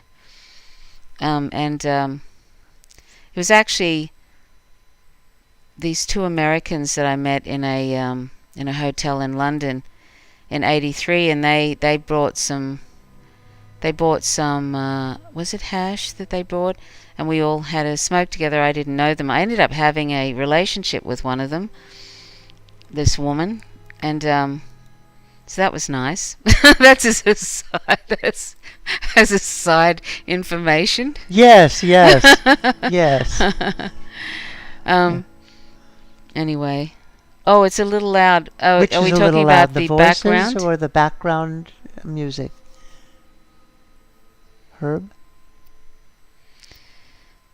So maybe turn the background music down, Didi, maybe. Okay. And then and Robin said, I'm but a $5 tier Media Root sub. Canadian dollars aren't too good in the US. Yeah, well, I'm Australian Australian, dollars so aren't they're very not good either. Yeah, our Australian dollars aren't great. No. So I'm sort of like I'm a Patreon of a Let's see. number now of sites, and a number now of journalist things and stuff. But most of them are kind of most of them either have one of the Martins in them, or there's like Empire Files and Media Roots Radio and Robbie's thing, the Grey Zone. There's ContraPoints. And then there's Philosophy Tube, and then there's who else is there? We just joined Oh, Philosophy Tube. Shadowproof, and then Yasha Levine, and who else? Mint Press News. Who else is there? Did I say the Empire Files? Yeah. Anyway, Yeah. there's a bunch of different ones, and we can't afford any more, really. I'd really like to be able to give them more, but I can't. Yeah. We just can't really, can we, Didi? No, we don't have a lot of money. No, we really kind of don't. Scrape together money for Yeah. working on the house, and then we give them super chats every so often because that's kind of nice to do. And but yeah, it sort of just gets a little bit crazy, for us. nuts. Yeah, the Herb says the incidental music is beautiful, so it's okay to be a little high.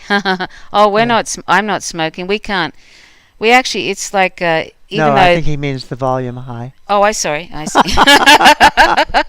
think it might be the other way around, given what we've been talking about. Yeah, Robbie and Abby are the best. Yeah. Yeah. Um. Oh, I think. So Alex said, "Oh my God, if you're down with Yasha Levine, you'll definitely be down with Alison McDowell. Her videos are very accessible because YouTube has not discovered her yet." Okay.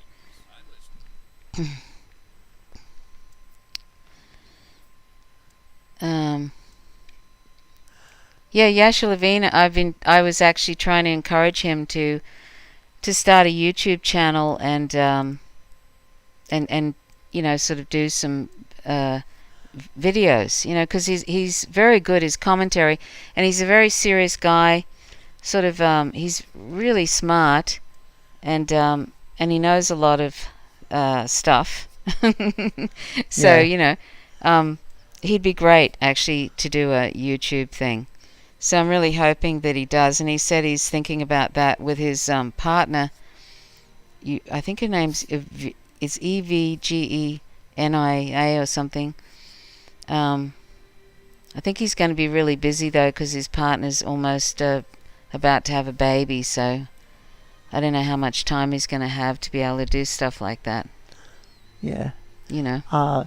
Another interesting channel, if people are, we just discovered Is that recently. too loud, Dee Dee? I think the background, I think it might be too loud. No, I don't think so. I turned it down. I don't know. I'm just listening to it in my headphones. Oh. Khadija Mbawe is very nice. Oh yeah, that's right. So let's see. And then Robin said, "Yeah, I wish I could give Robbie and Abby much more, but yeah, it's a tough time for us, for all us common folk in 2021. Yeah." And then Alex said, "I recommend the video Racial Capitalism on Blockchain by Alison." Okay. And Alex said, as a starting place. Oh, okay. So, and then Robin said, "Alex, got a link? I'll put it on my list." And then Herb said, "I hadn't thought of the double meaning. I meant a little loud." I turned it down. Okay. And then Alex said, "Can we post links here?" Yeah, if you can't, I can actually copy and paste them if you post a link. If you won't be able to, but then Trish can take it. Yeah, and I can take it and repost post it, sort of thing. Go away. These Yeah, problem it with gives me Morrowind is you sometimes get people who stand in your way. this. There's a little paddy melon waiting outside for me to throw something to him. Hold on. Okay.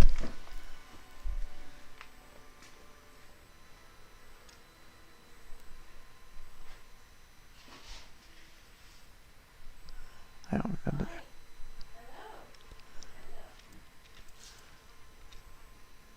Oh, thank you. Just let him move out of the way.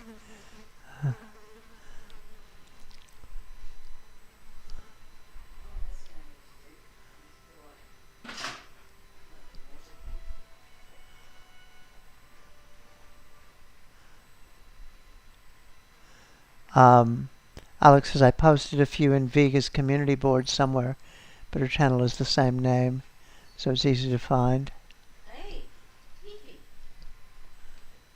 Trishy? Alex said, I posted a few in Vega's community board somewhere, but her channel is the same name, so it's easy to find. Okay. Where am I? Why am I here? Is there no doors? How do I go anywhere?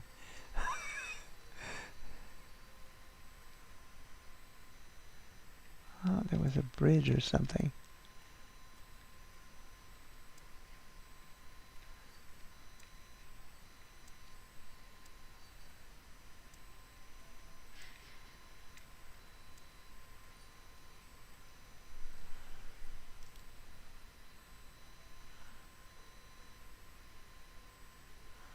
Oh, I see.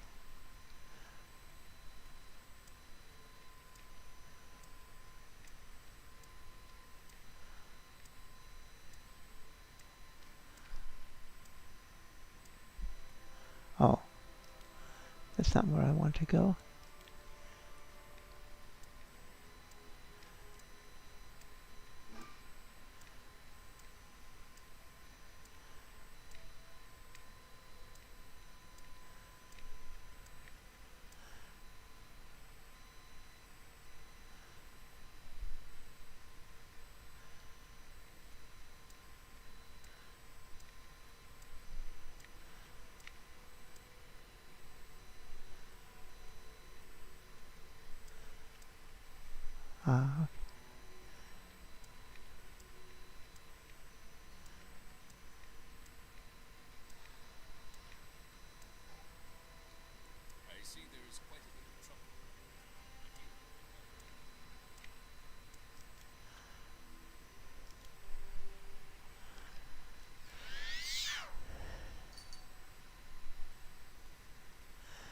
And you can always post anything. Just try and post it here, and Trish or I can just, or at least Trish can. I think I can too. Post it here.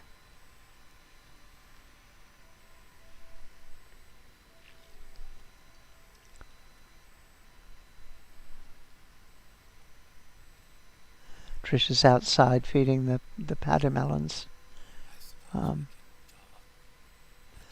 Now what am I doing here? I have no idea.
Oh.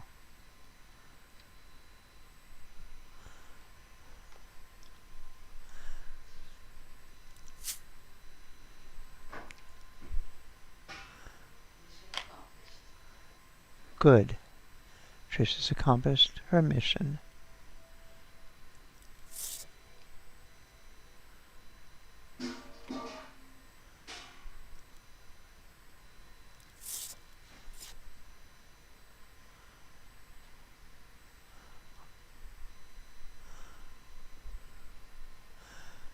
Okay, I'm not sure what we're supposed to be talking about or if we're talking about anything right now.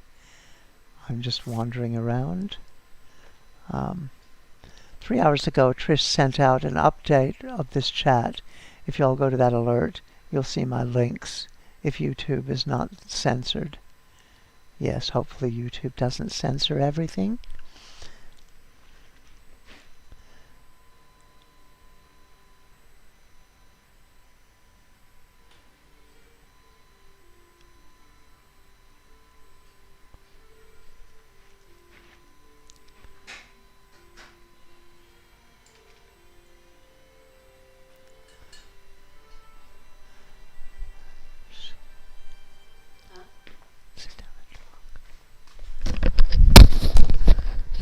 What's happening? Oh, okay. Anyway, I was just outside putting out some more water for the patermelons that come up at night time. They actually drink a whole lot of water out of this little trough we've made for them, and of course the cats like to drink out of it too. And then the birds wipe out a lot of the water in the bird baths, so it's a bit of a so anyway, I just quickly fill them up so that they've all got stuff to bathe in and drink out of and all of that. Yes. And they like to have something to eat too, so they sort of wait outside the French doors and kind of look through the didn't they? They did. Yes. So yes, I don't like them to have to wait too long. wait too long. Yeah. Soon there'll be about 20 of them out there with their little babies. Yes. They're very sweet. So let's see. What have I missed here? Herb said, oh sorry, no, that's anyway, Alex said I posted a few in Vega's community board somewhere, but her channel is the same name, so it's easy to find. Oh, okay then. And then Robin said, oh, I wasn't aware of the community board. Where can I find it? Actually, I didn't know that. Is that in the comments section? Yeah, because sometimes I just post when we have a live stream and stuff. So Alex said on her YouTube channel page, scroll to the right where it says community. And then Alex said, when the chat ends, I can post some Alison McDowell links in the message Trish sent for the update of the stream. And then Alex said, okay, I'll try now. Okay, 3 hours ago, Trish sent out an update of this chat. If you'll go to that chat alert, you'll see my links if YouTube has not censored. And then Robin said, haven't been able to see any links if you posted thus far. And then Robin said to Alex, yeah, it might work better in the comments. And then, okay, so all caught up now. So we don't want to wear out our welcome or anything, but let us know when you're thinking about all heading off to bed or to whatever, and we'll. But otherwise, we're just gonna probably hang out here for another probably 20 minutes or so. Hey, Dee Dee. Yeah, something like that. Something like that, 20 to 30 minutes, and then we might sign off because we've, as we say, we don't want to wear out our welcome. Yeah.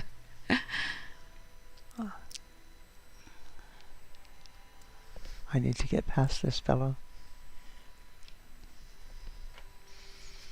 It's great though seeing the little patty melons with the carrot pieces in there. Like they have we make we cut them into slices and they hold on to them like a little biscuit. It's so great to look at, isn't it, Dee Dee? Yeah. And one of the best things is watching the birds having a bath. I love that. I love it when they fill up their wings with water and just kind of, hey Dee Dee, and they just kind of get in there and they just really submerge themselves and fill their wings up with water and have a good old shuffle around. Yeah. Huh. Hey Alex.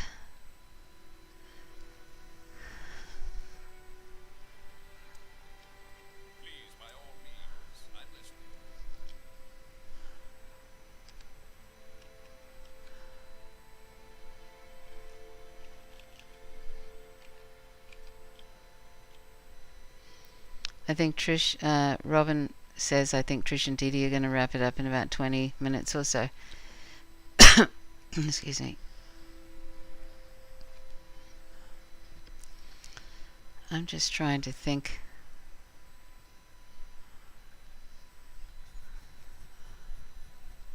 I'll have to think of something that isn't naughty for us to eat, Dee Dee. Oh, yeah. Like what? I don't know. It'll be something kind of that's not pancakes. Yeah. And not fishy sticks. So definitely not. I have a little addiction Dee Dee's to got vegan fishy junk sticks. food. Vegan junk food. We never ever really got vegan junk food until just recently, when there seemed to be a lot of it. We wanted to try it out. There was a lot of it in the local supermarket. Yeah. So we bought a few things, and so that's what and it's kind of naughty though. Let's see. And Alex said on the on the Faint Signals from Vega homepage, it goes, videos, playlist, community, I posted it in there. Alex said, but I'll post in the comments here when it ends. Or you can just post it. Yeah, post it in the comments, that's right. And then Robin said, Alex, okay, cool, I'll take a look for your post there. Okay. And I read out these things because you never know when they're not going to play back the live stream chat. Because they seem to be doing it, but I bet you the time that I don't read all the comments out, they won't do it. Don't you reckon, Dee Dee? Yeah. And then it won't make any sense to anybody if they watch after the fact. Yeah. So. I think we've solved that problem. Yeah, but you just never know. You YouTube's never know. so strange.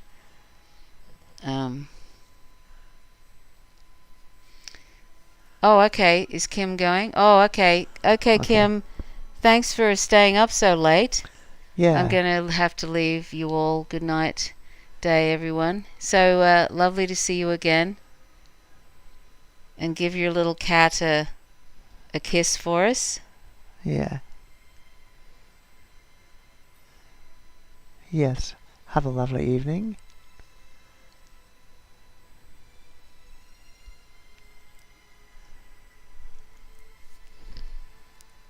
Yeah, we'll probably...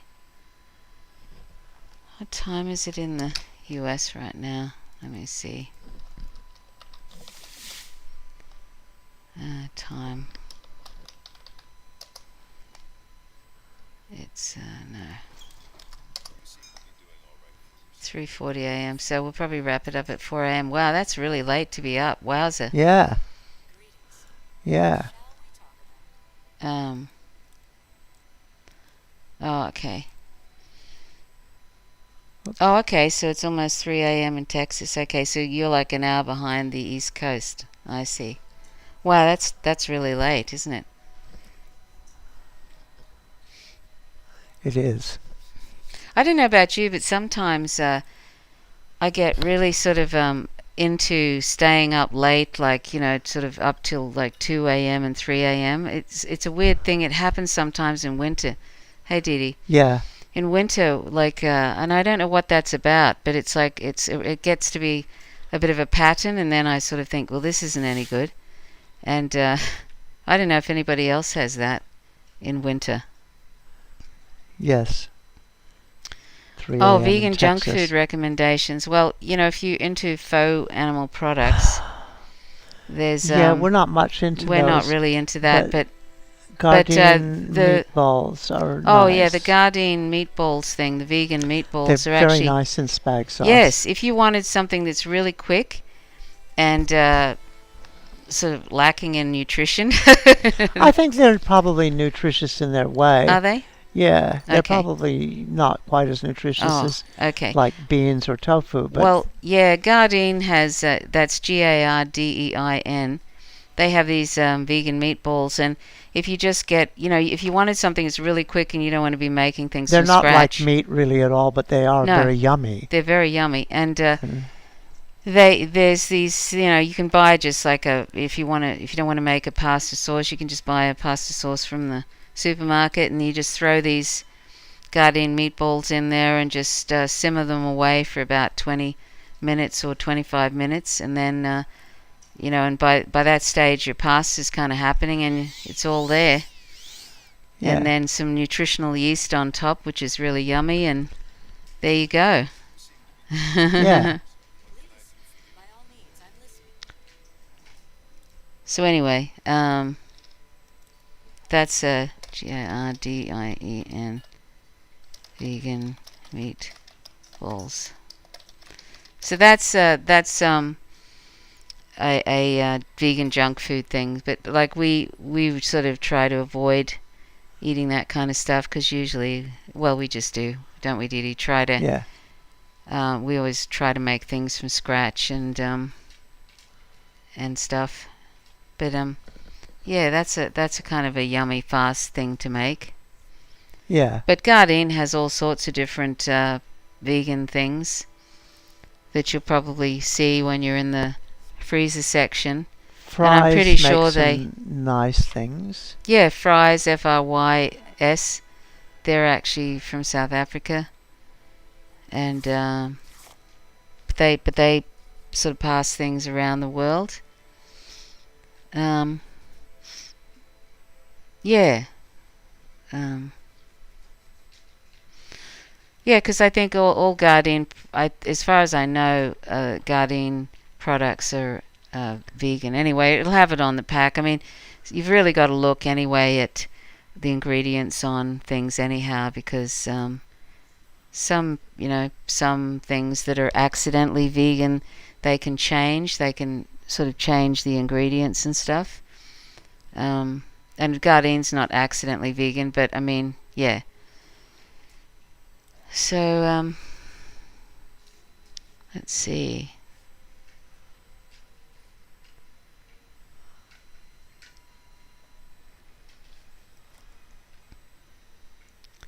Yeah, Frys, and they're from South Africa.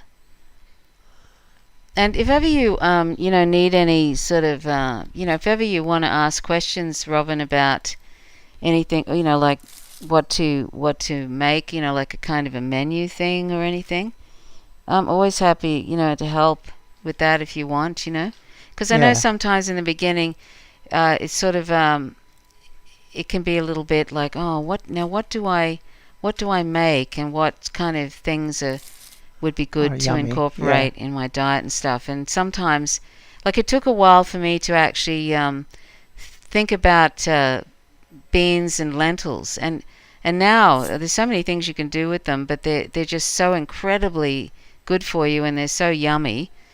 And there's rarely a day that goes by that we don't have something with beans in it. Hey, Didi. Yes. I'm talking about, sort of all the different ones like chickpeas or lentils or, what else is there? Black beans and red kidney beans and all that kind of thing. There's just so many things you can, and they're just so yummy. And it took a while when I became vegan to actually think about that, think about the bean thing.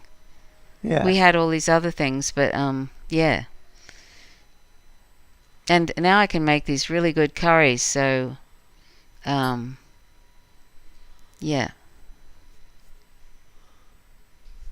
You do. You make very good curry. Alex said some of the best menu for vegan is Israeli and other Eastern Mediterranean cultures. Yeah, that's true.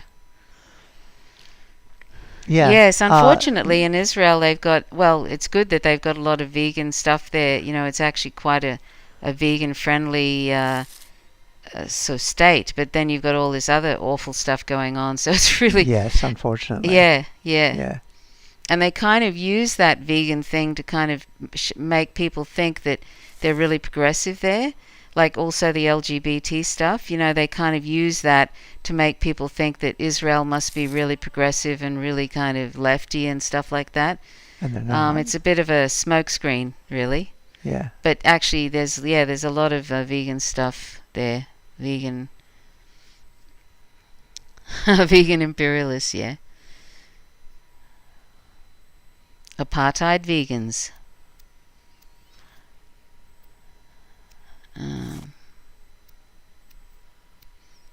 But this book, I haven't actually seen it, but I hear how not. Hang on. How Not to Die by Dr. Michael Greger. Is a good book, and Which one is that? How Not to Die, which just is basically a whole lot of culmination of all that research that he's done over the years.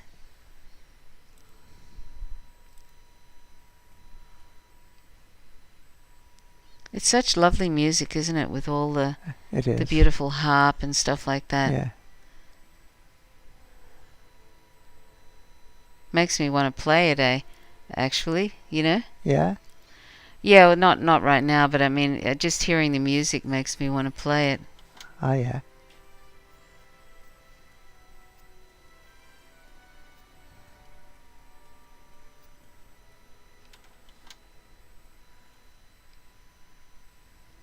Where is that place where all those what do they call again? Starts with a D. Dayrac or Daymac, or what is they called again, Didi? Which one? Those those black and red sort of with the.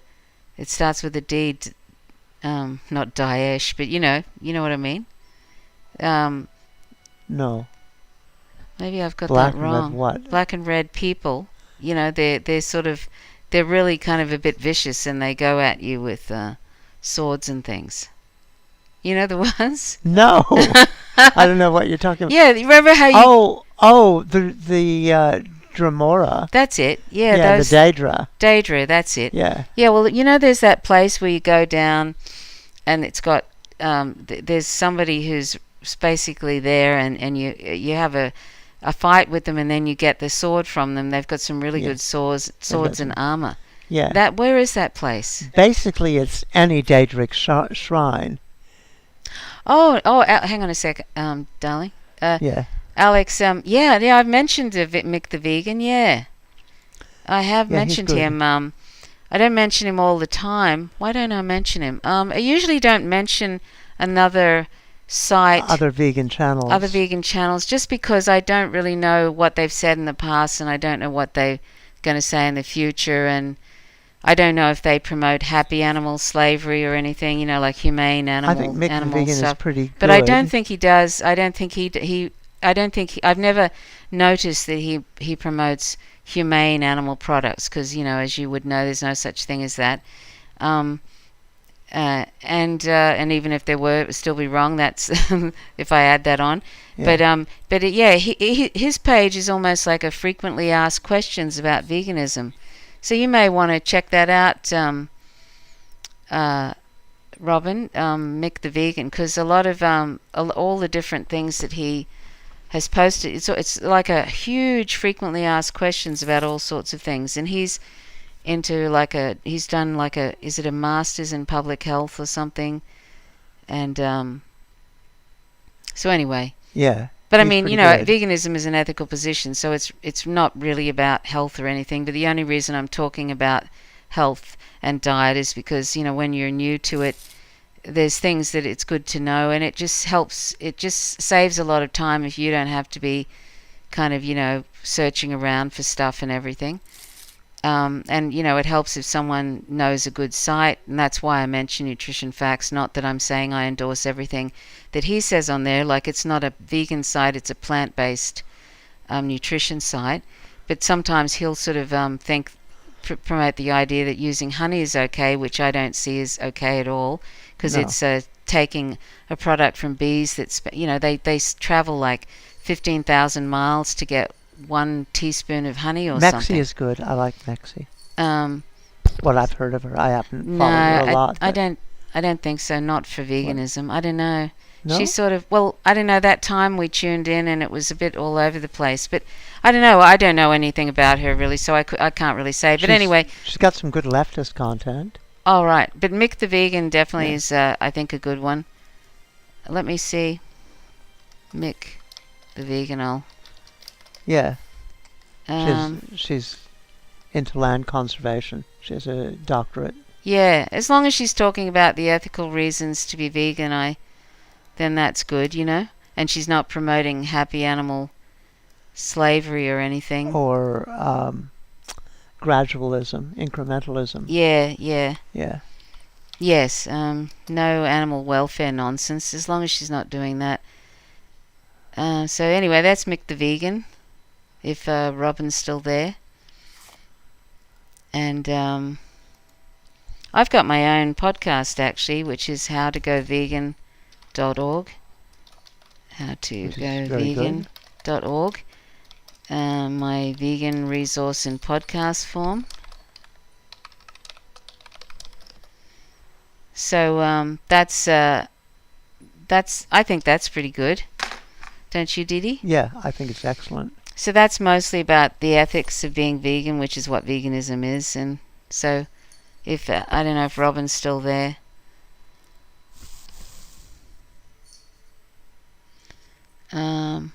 Let's see, Alex. She doesn't focus on vegan, but for a couple of times, right?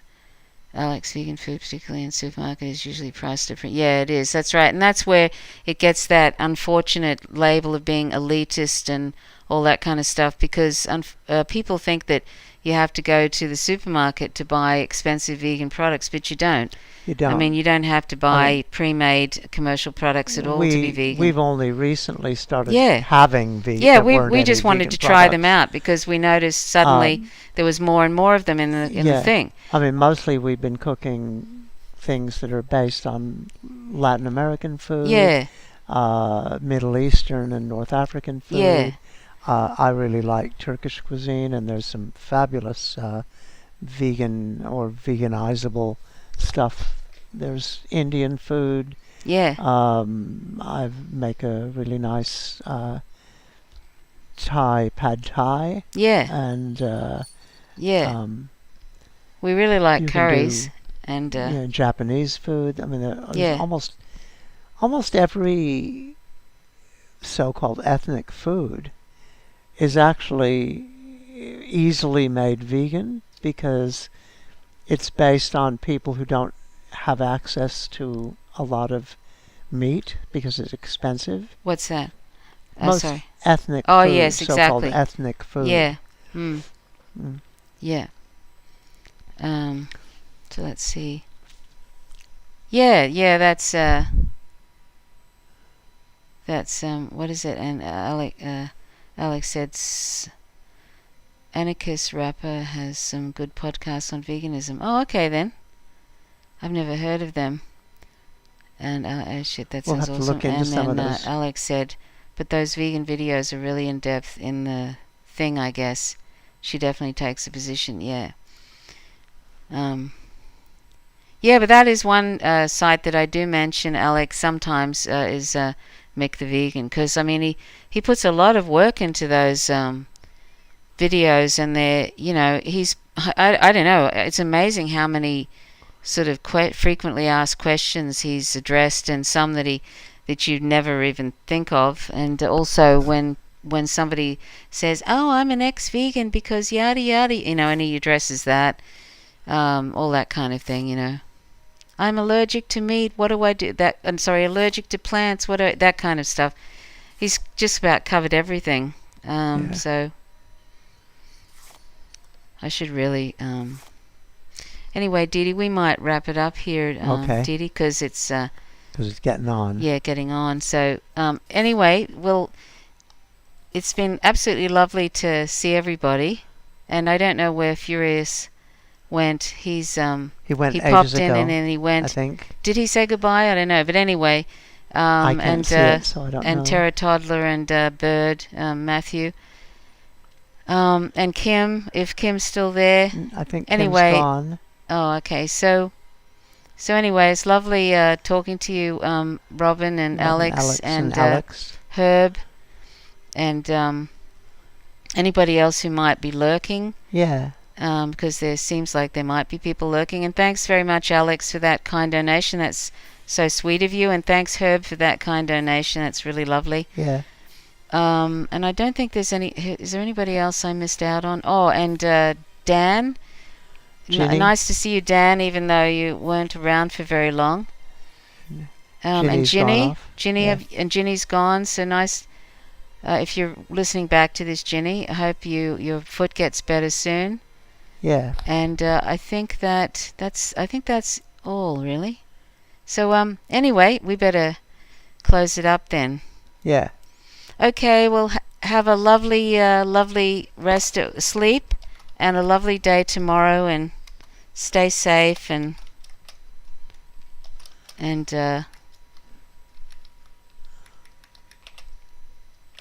whoops, we'll see you soon.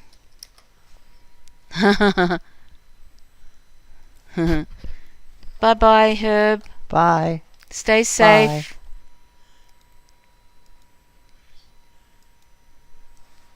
Bye. Night. Night. Okay, I'm going to sign off. Okay.